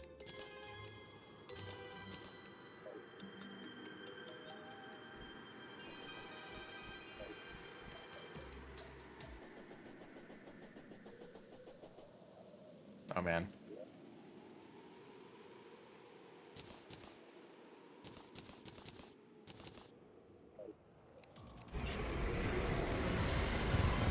Look at the eye first. So each of these eyes, they open up and close. You can only attack them when they're open. Especially the top one has the longest cycle between opening and closing. That's the main one you need to focus on. Okay, that did not do a lot of damage.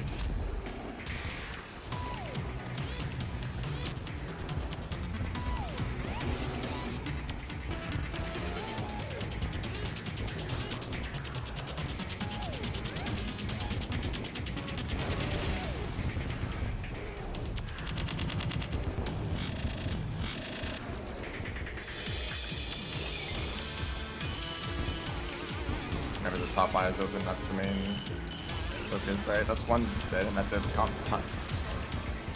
dealt contact damage to me, which is very fun.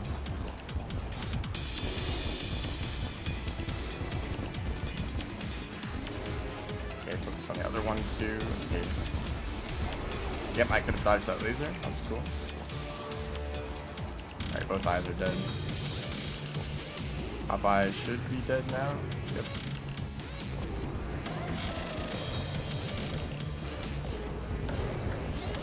Could have dodged that laser, yep.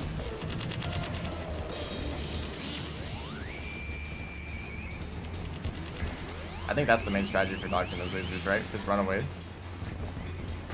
Very far.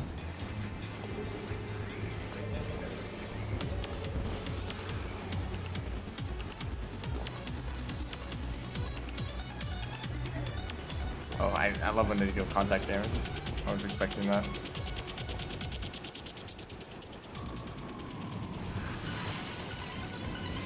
Isn't this a cool boss fight?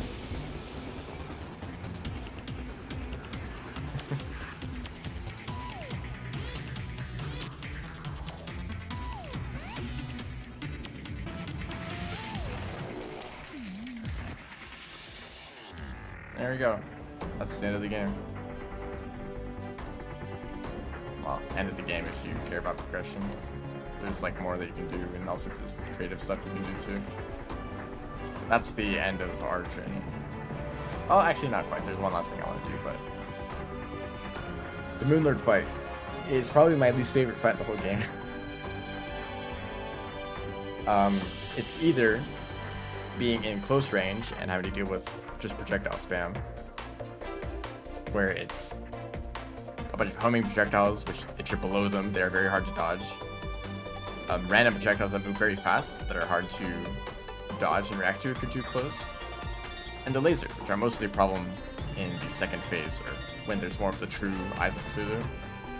Because the main, like, top eye laser, that's actually a very good attack, I think. It kind of, like, defines the boss. Like, that's the main thing that you're dodging. Because it deals a ton of damage, but it's also, like, super telegraphed and consistent, so that's a good attack. Except when you run out of flight time, and you just have to fall into it. I hope you have a lot of Discord.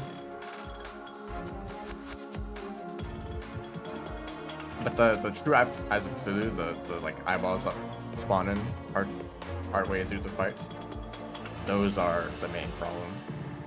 The laser that they shoot is very hard to dodge because they're usually off screen. But when they're off screen, they can still hit you with the laser, of course, and it does this huge sweep across the screen, and you can't react to it at all. No, you can react to it, but you can't do anything about it. It just sweeps across the whole screen, and you take damage. So the one solution to that is just to run away. And if you run away fast enough, you will dodge pretty much all the attacks very easily. You'll be too far away from most of the like homing projectiles, and you'll have enough time to react to the faster projectiles, and the lasers won't be able to reach you. And if you have a good like long range homing weapon like this, then you just like run away and shoot, and that's the whole boss. That's the whole boss fight. I could have done that the entire time, just running away, shooting, and like you can win the fight by doing that.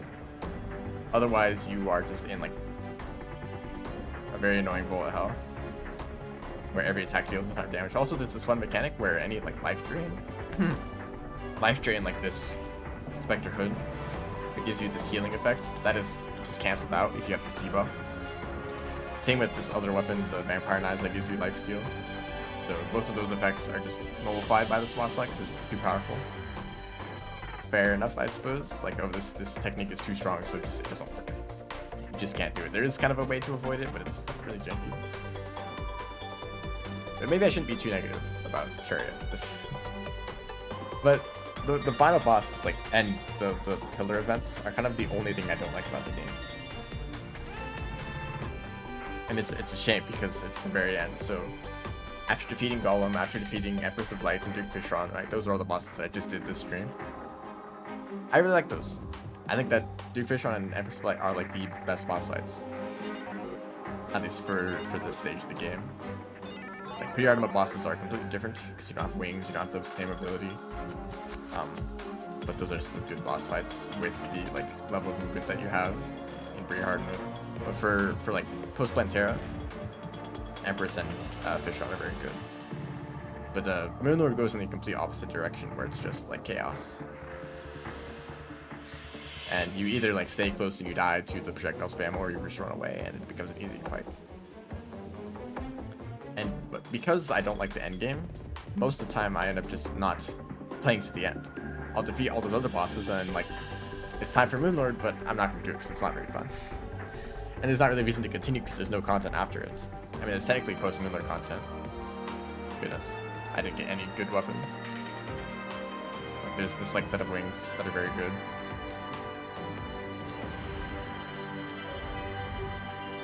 Like this yo-yo. That's cool, but I didn't get any magic weapons. What if I want the magic weapons? We'll have to do that entire event over again. Or I can use these fragments to craft the summoning item. But that means I don't have enough fragments to make the armor sets. It's like even post-Moonlord content feels kind of strange to just do the same thing over again. Right? Like this whole set is going to take more fragments than I have, and more Luminite than I have. So I basically just have to do that entire thing over again. And if I got lucky and if I got a magic weapon from that drop, it would be very easy, but I didn't, so it's just going to be the same exact thing as before. So I don't think I'm going to be doing that. If you want to make the Zenith, the like ultimate endgame melee weapon, you have to get both the drops from Moonlord, both of the melee weapons. And that process is kind of awful, unless you're lucky. Grinding Moonlord takes forever. You can use the fragments to summon them, which helps a bit. But when you run out of fragments, you just have to do the whole thing over again. If you want to make the armor set, you need to keep those fragments around. Mods like Calamity basically just work around all those problems. They create these asteroids up in space that just have a ton of Luminite, so you don't need to fight the boss again to get Luminite. There's another boss that is much easier to fight that will just drop all the fragments. So you just do that to get fragments, and then you can just spawn the boss straight in after that.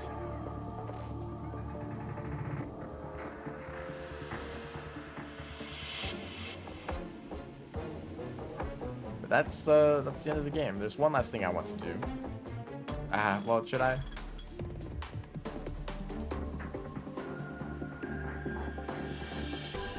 I guess I'll have to do the events again, huh? I guess I can use this. I guess this is kind of like all those other magic weapons I've been using.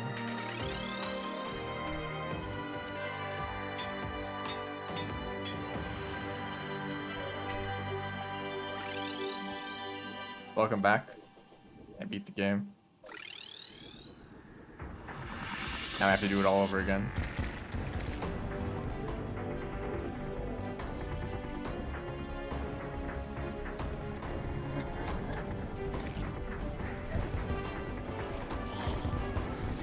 I guess the better wings will help. And this weapon. While the credits are going. Did you miss Moonlord? You did. I'm gonna fight them again, so... Oh, of course, the lingering projectile. I can keep weapons. That's a lie, I have a lot of good weapons.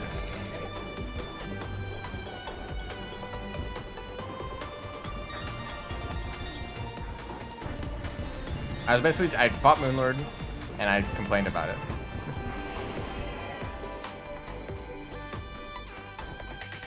I'm not really a fan of this entire like endgame segment. Now, one thing that does help, oh look at this, you can change yourself in this little ending thing. Wow, okay, I saw what was happening, and I knew how to react.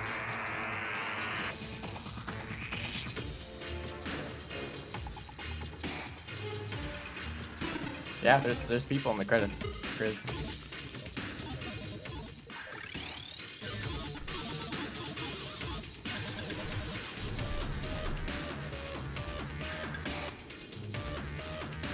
But Terraria as a whole, I guess I'll spend this time to just talk about the game. And not the end game that I'm complaining about. I think one of Terraria's best attributes is its replay value. That's like by far the best part of it. I played the game with magic. I was a mage, so I was focusing on magic damage, magic armor set, magic accessories, magic weapons. I could play the entire game over again, but with melee instead, and it would be a unique experience. Not like entirely unique, I'm still going to be fighting the same bosses, but I would have entirely new armor sets to like try to grind for. I would have entirely different weapons to aim for, and weapons of course are kind of the way that you interact with the game. Just having different weapons makes the game inherently like more interesting to play. You get to like use unique ones. Fast change in the song.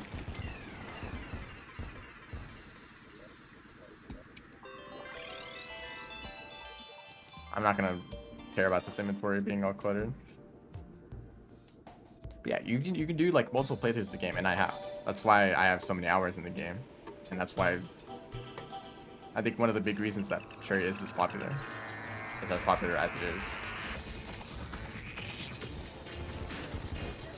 Oh, okay. I didn't even see that. I didn't know I was at low health. But being able to replay the same game and have a completely different experience every time, like there's the multiple layers to it too, right? You can play mage or melee or summoner. All those different playstyles are a unique experience, but then after that you can do a specific subclass. So if you wanted to, you could play only like swords only, yo-yos only, flails only, staffs only, spellbooks only, bows only, guns only, you know, sentries only, that kind of stuff. You know, you can specify like some subclass, some type of weapon that you want to use, and then you know you can play the game again. Except now you have to like limit which weapons you can use. And this increases even more with mods like that maybe expand upon certain like subclasses or add their own classes, or you know, so many different ways to interact with this game. And of course it's been updated so much that every update also adds like, oh, an update came out, now you need to replay the game 4 times again. You know. And I didn't even see that one.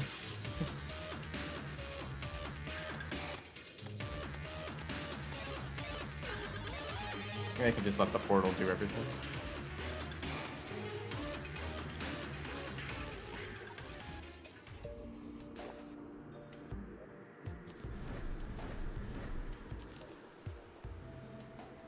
But that replayability is like the strongest part of the game, in my opinion.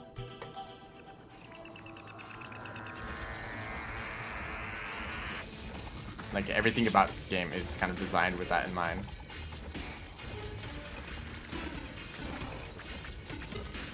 That kind of variety. That's why there's like the random world generation.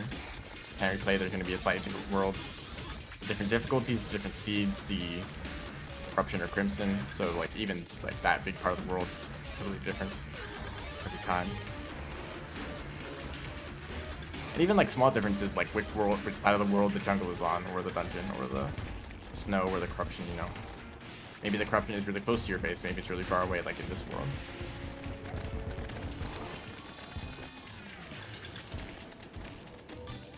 That's like, I mean, I complain about RNG a lot when playing Rain World, but a game like this, it's like kind of necessary for there to be randomness. It adds that variety. It's kind of like a rogue bike.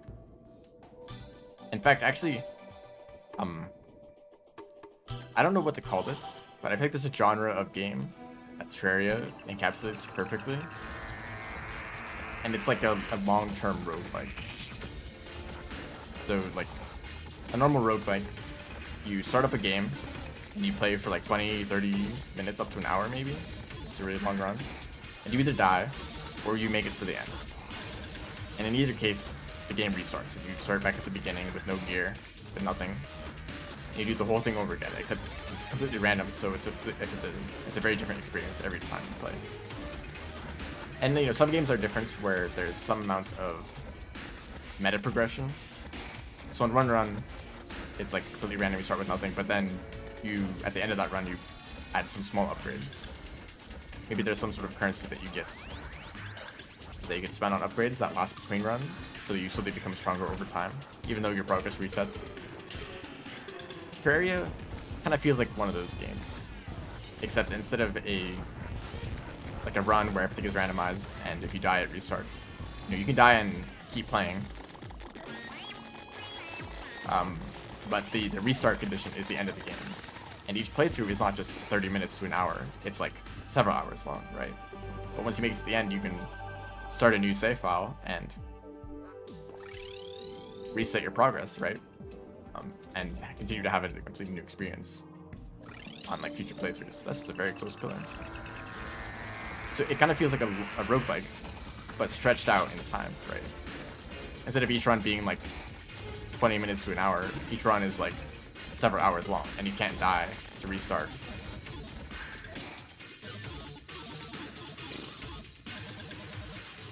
Legendary mode, Master Legendary, 100 days, full movie. Yep.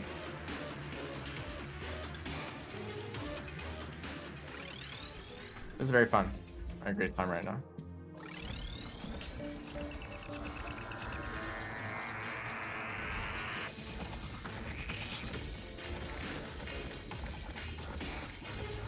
I'm mostly not paying attention to the game though. Kind of focused on talking about stuff.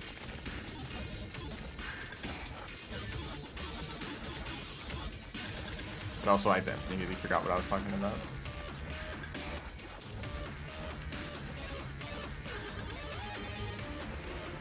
Oh yeah, the whole like... Actually, maybe I'll do the cheese this time.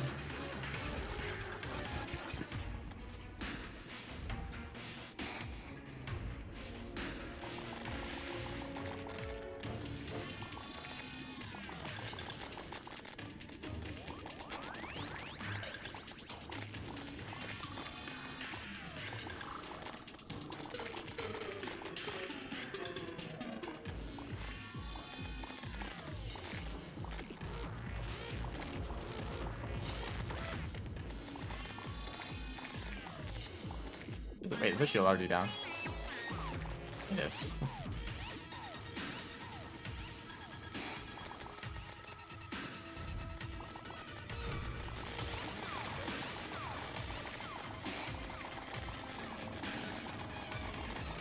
But I really like that kind of feeling for a game. It's like a roguelike, but longer term. You can replay the game and it feels like a completely new experience, even though it's not like a roguelike where the whole purpose is that it's random and new every time. I think he might respawn, or he might spawn in sooner this time, because it's a second attempt.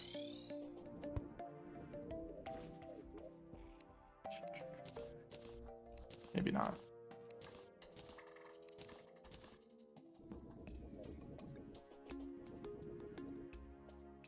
I guess like most like generic RPGs are kind of like that. There's multiple classes, so you can play the whole thing over again as a different class. But Terraria also has this kind of like random elements in the world generation and some other like random aspects here and there too.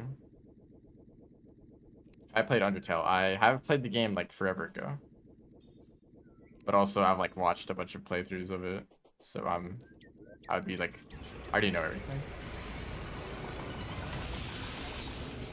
There would be no surprises. Maybe I'll play like the new Deltarune chapters, but I don't know how I'd feel like streaming those kind of games. It's very like dialogue driven. Like it'd be weird for me to stream that kind of game. Might die this attempt.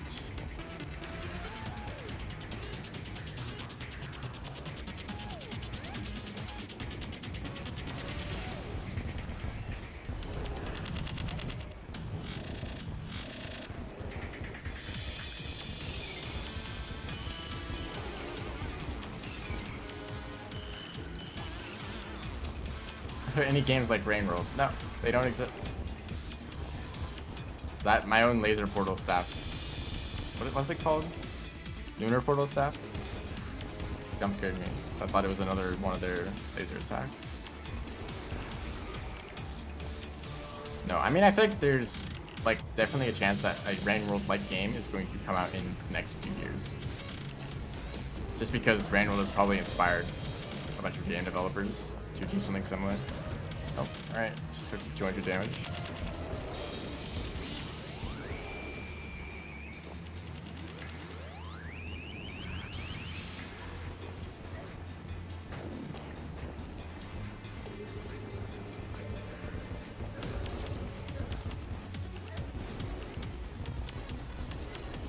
That was awful.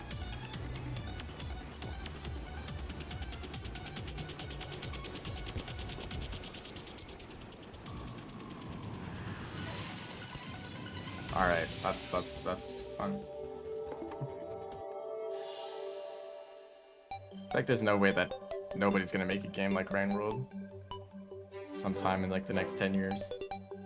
But it's also a very technically challenging game to create.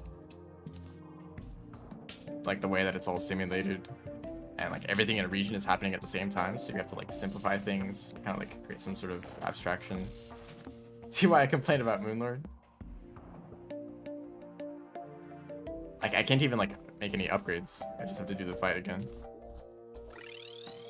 But I made a lot of mistakes here and there. I think there's something that I want to change. Make the fight easier. So yeah, Soaring Insignia. That's the plan. You figured it out.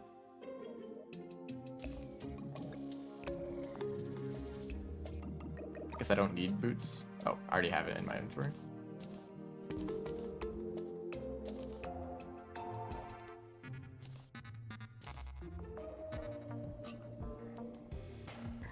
I get a bunch of buff potions again.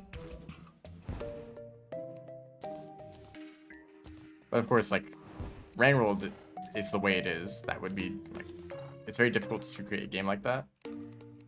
But, you know, they wouldn't have to create a game that's, like, exactly the same in every way. There's little bits and pieces here that they could be inspired by.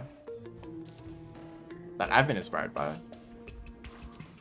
I would like to create a game that has Rain World elements in it. Like enemies, or in Rain World I just say creatures.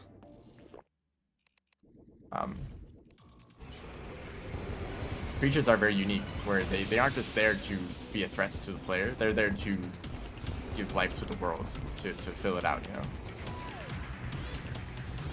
and like the whole game is designed around this whole ecosystem thing. But I guess the most important part of that is that creatures aren't there to kill the player. They are there to be creatures. You know, maybe they have the same motivation as the player, like trying to survive, look for food, or maybe it's a completely different motivation that maybe it interferes with the player's motivation, and that's why they are an enemy. You know, just the aspect of creatures having their own motivation, I think, can make for more interesting design in any sort of game. It doesn't have to be exactly like Rain World. The procedural animation is another aspect. You can make a game with procedural animation, but that is a completely different feel to Rain World, right?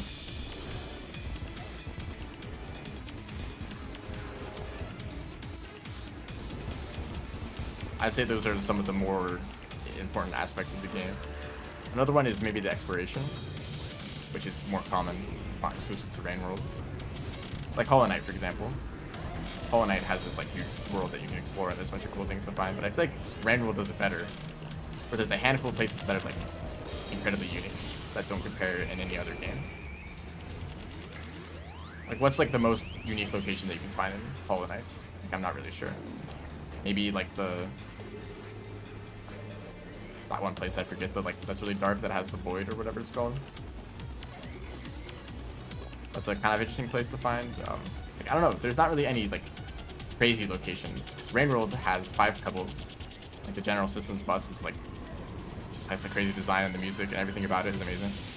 It has the depths, which are it's an experience going through the depths for the first time and entering the void sea. The fact that all of that exists, that the developers created it for a sequence that only lasts like 10 minutes, maybe a little bit longer than that. Echoes are like a crazy thing to discover. You know, there's all these little things that are like insane, something that like I haven't seen in any other game ever. Whereas Hollow Knight has like generic caves, grassy caves, crystal caves, dark caves with spiders in them. And of course Rain World has those kind of areas too. Outskirts, industrial, chimney. But then like 5 pebbles is completely unique, the depth is completely unique.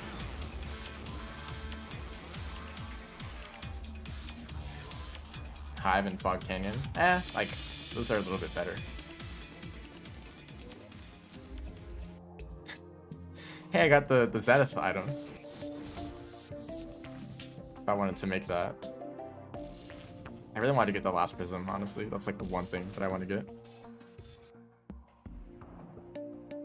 And also Rain World is just like general like background and like music, the atmosphere. It makes the exploration of the game pretty much perfect, in my opinion. I don't need to tell you guys this, you already like Rain World. But like any of those aspects could be part of any game. It doesn't have to be exactly like Rain World, where it feels like an ecosystem where you're a creature trying to survive. You know, you don't need to make another game like that.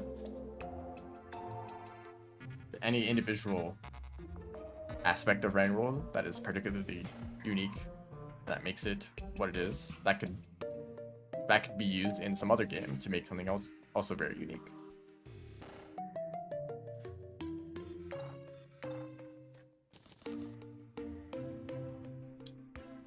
I guess this is it.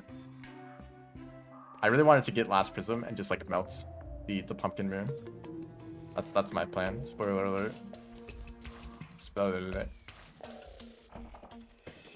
Because the pumpkin moon, the frost moon, they have these like waves of enemies, and I just wanted to see like how far can I get with overpowered equipment, but I don't think I'm gonna get that overpowered equipment. This Moon Lord is not being nice. I guess I can fight them again. Yeah, I have plenty of fragments. This time with a better armor set. And while these buffs are still... Music that matches the vibe quality.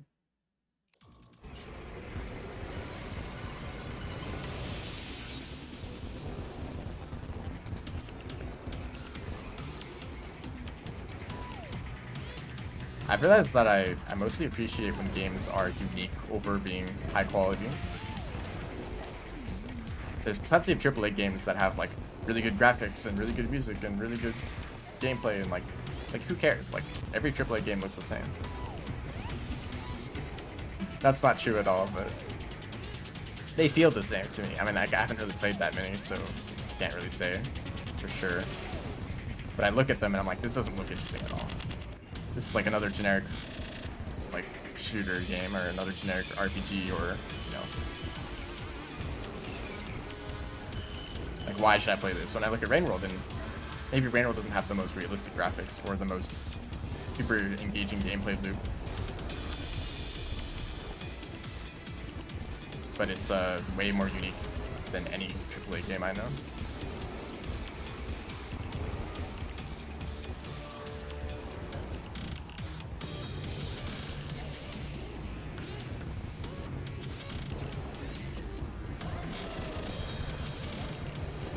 Terraria is pretty cool too.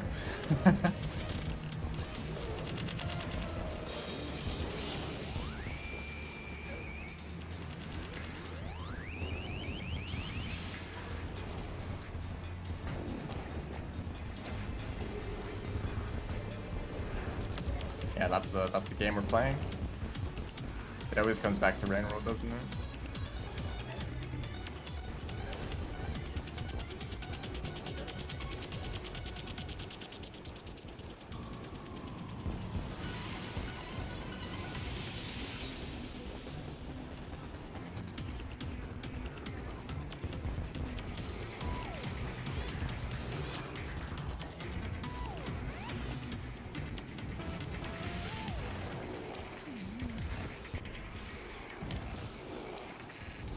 Did I just hit the eye?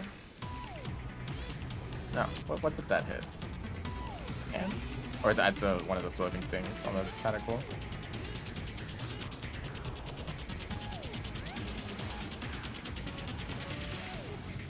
I don't know if you guys were here. But like a month ago, a few weeks ago, I was having difficulties with my internet. Okay, I guess we're just not gonna get any of them ever. I was having difficulty with my internet, which is why the streams were like cutting out constantly. Like when I did one stream of a like Spearmaster speedrun, there were like a bunch of like, but there's just a bunch of lag.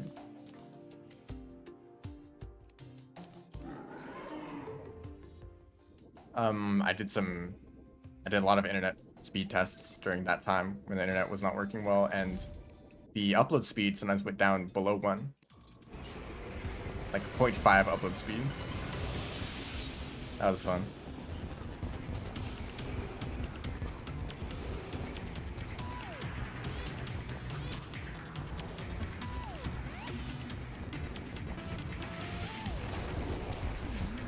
Here's bubblegum. I think that does more damage.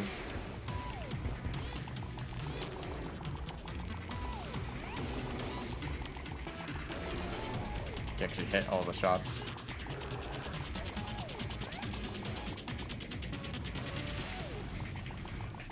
We're in space now. I like to not be in space. Run too far away, he'll just teleport to you.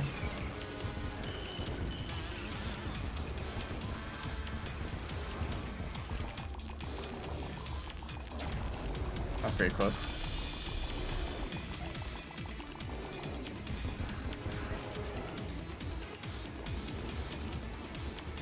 Yeah, Miller's very generous.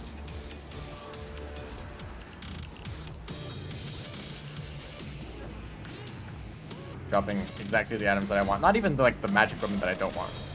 No magic weapons at all. We've done more damage this cycle. Oh, it's enough. Alright, now we run away for another 5 minutes.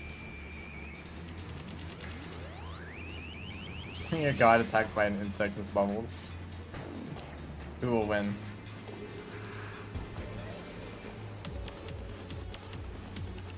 Oh, okay. I could have dodged that, yep. Okay, I'm generally the one, if someone says like, oh, I couldn't have dodged that, or I couldn't do anything about that, I'm the one who's like, okay, you could have done something. And maybe if I was paying more attention to the through Rise of Cthulhu, I would be dodging these lasers, but I just don't see how a laser that wipes across the whole screen like that. How are you supposed to react to that? I'm actually being serious. Unless you're just running away constantly. Oh, actually, I'm dead. Who will win? I probably could have healed.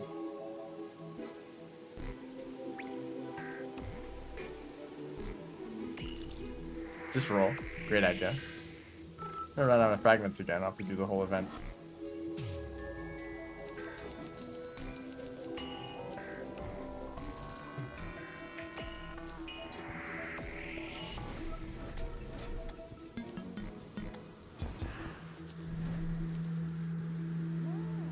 Rain. It's raining. Can you believe it? That reminds me of a game. Don't know if you guys have heard about it. It's called Rain World.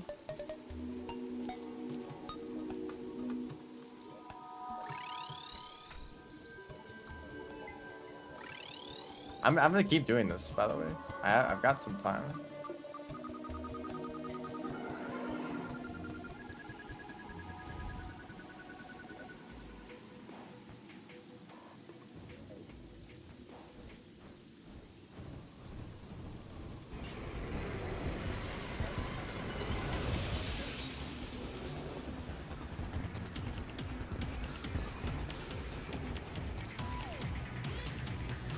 You know what this fight reminds me of? Radiance from Hollow Knight. I actually dislike both fights kind of equally. And Hollow Knight also has its equivalent fights that are right before the final boss, but I think they're a lot better.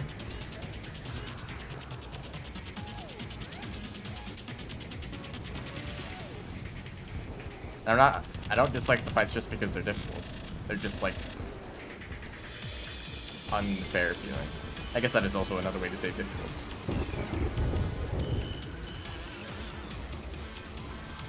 But this fight like feels very inconsistent.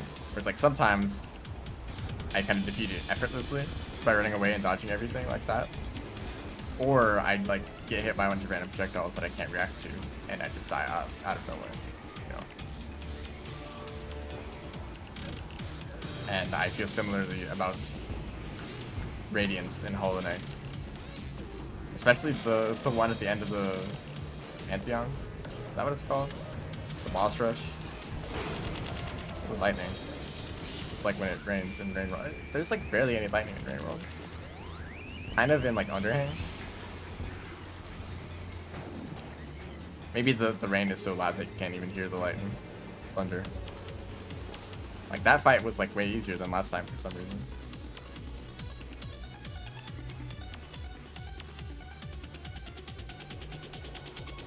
Am I lucky this time? No.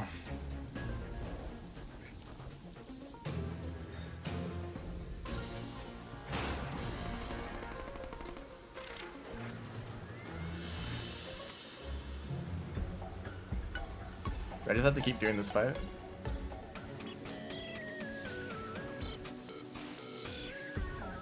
Anyway, for Hollow Knight, it's like the Nightmare King Grimm and the Pure Vessel. Those are the really good fights. Even though I got completely destroyed by them on my first attempts. They're really difficult fights and they're hard to learn, but then once you do learn them, it's like actually a lot of fun.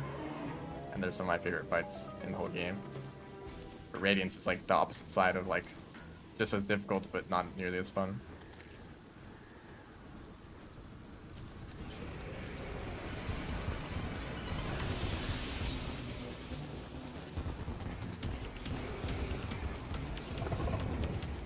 I think I've gotten every single other weapon.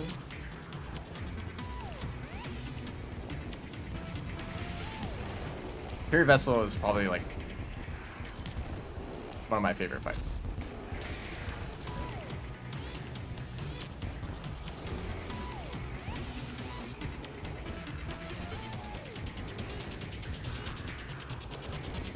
I don't know if there's any amount of practice that I can do for Radiance to make that fight feel fun. Especially if you're doing the regular game for the true ending, having to fight the Hollow Knight before Radiance every single time.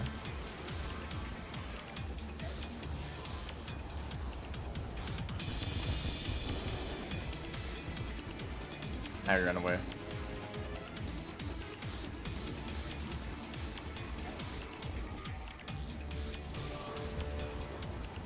Honestly, I don't even know if the debuff from that weapon even applies to Moonlord.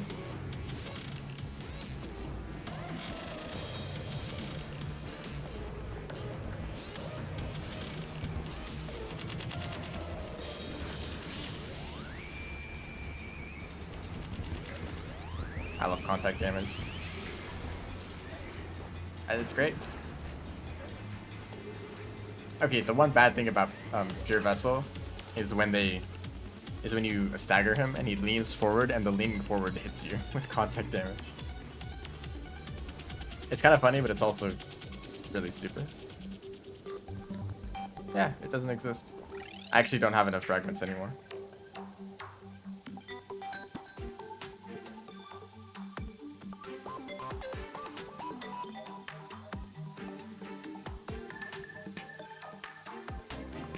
Radiant Pure Vessel first try. But like, that's the kind of fight where you can do that. You feel like you can practice enough to get consistent and eventually be able to no-hit it like consistently. And it's actually like a fun fight anyway. Moonlord main weapons never existed? Yeah, apparently not. So this is kind of hard to see, you know, with like Blast Prism, you know, all like the endgame equipment, like buffs and stuff. Like how far could it get on the Pumpkin Moon? But now I don't have that weapon, and I don't have enough fragments either. Anyway, I think that's enough of fighting that boss anyway. So that's the end of Terraria.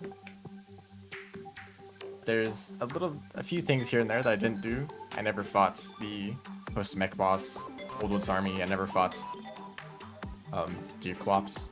Who cares about that boss anyway? I never fought the Frost Legion, which like is barely a real event in the first place. Pirates? I don't think I fought Pirates, but that's just kind of random if Pirates showed up or not. And it's another kind of underwhelming event similarly to the Goblin Invasion. I also never did the Goblin Invasion in hard mode. Mecha Mayhem.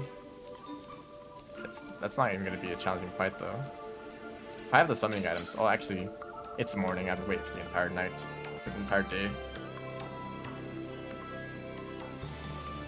So that's going to be the end of Terraria. I will come back to this game for mods. I think I want to play Thorium mod next. And I know that most of the time when I talk about Calamity, or when I talk about mods, I bring up Calamity. Calamity is like the Terraria mod. But it's also, well, first of all, I've played it too much already. I've played Calamity a lot. And I feel like, you know, if I played it again, it wouldn't be a unique experience for me. I guess the same is true for vanilla Terraria, but I don't actually have that much experience with the most recent update.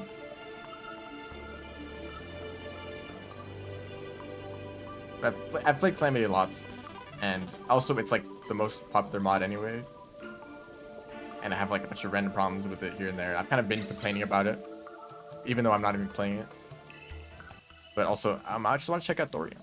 So I have played Thorium a decent amount, like a few playthroughs maybe. But back in the like 1.3 T-mod loader, I haven't played the 1.4 version. I think that Thorium wanted to do an update for 1.4 that added a substantial amount of content. So it's not just a port. I don't know if they've done that yet. I think it might just be a port now, but they probably added content anyway, since that would be new to me. And also, yeah, the Bard class. I think the Bard class is the one that I want to play. Just because it's a unique class. Kind of the unique experience for Thorium. That's probably going to be the next thing that I do. Then after that, if I'm still interested in Terraria, there's like a few other mods that might be interesting. Like the Starlight River, is that what it's called? One with a bunch of fancy visual effects. I might play that mod. I might just play Calamity anyway. Maybe if it has a significant content update like a Yarim fight.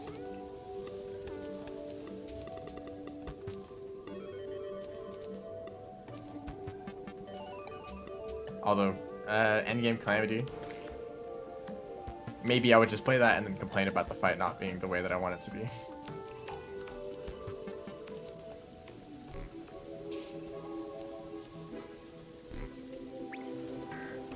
And if I do play Calamity, it's not going to be Death Mode. It's not going to be Infernum. That's like an entirely different thing too.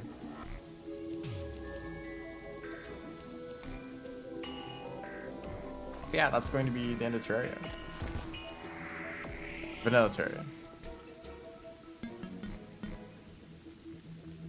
It's kind of nice to play this game after, you know, like playing Rain World. Like that game is great, but Terraria is kind of, I've played it for much longer, and I'm like much more familiar with it. Rain World still kind of feels like a new thing.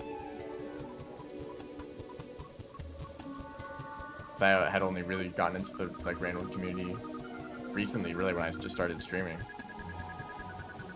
But Terraria, it's like I actually know what I'm talking about a little bit. Yeah, I'm going on for too long. Thanks everyone for watching. It would have been cool if I got those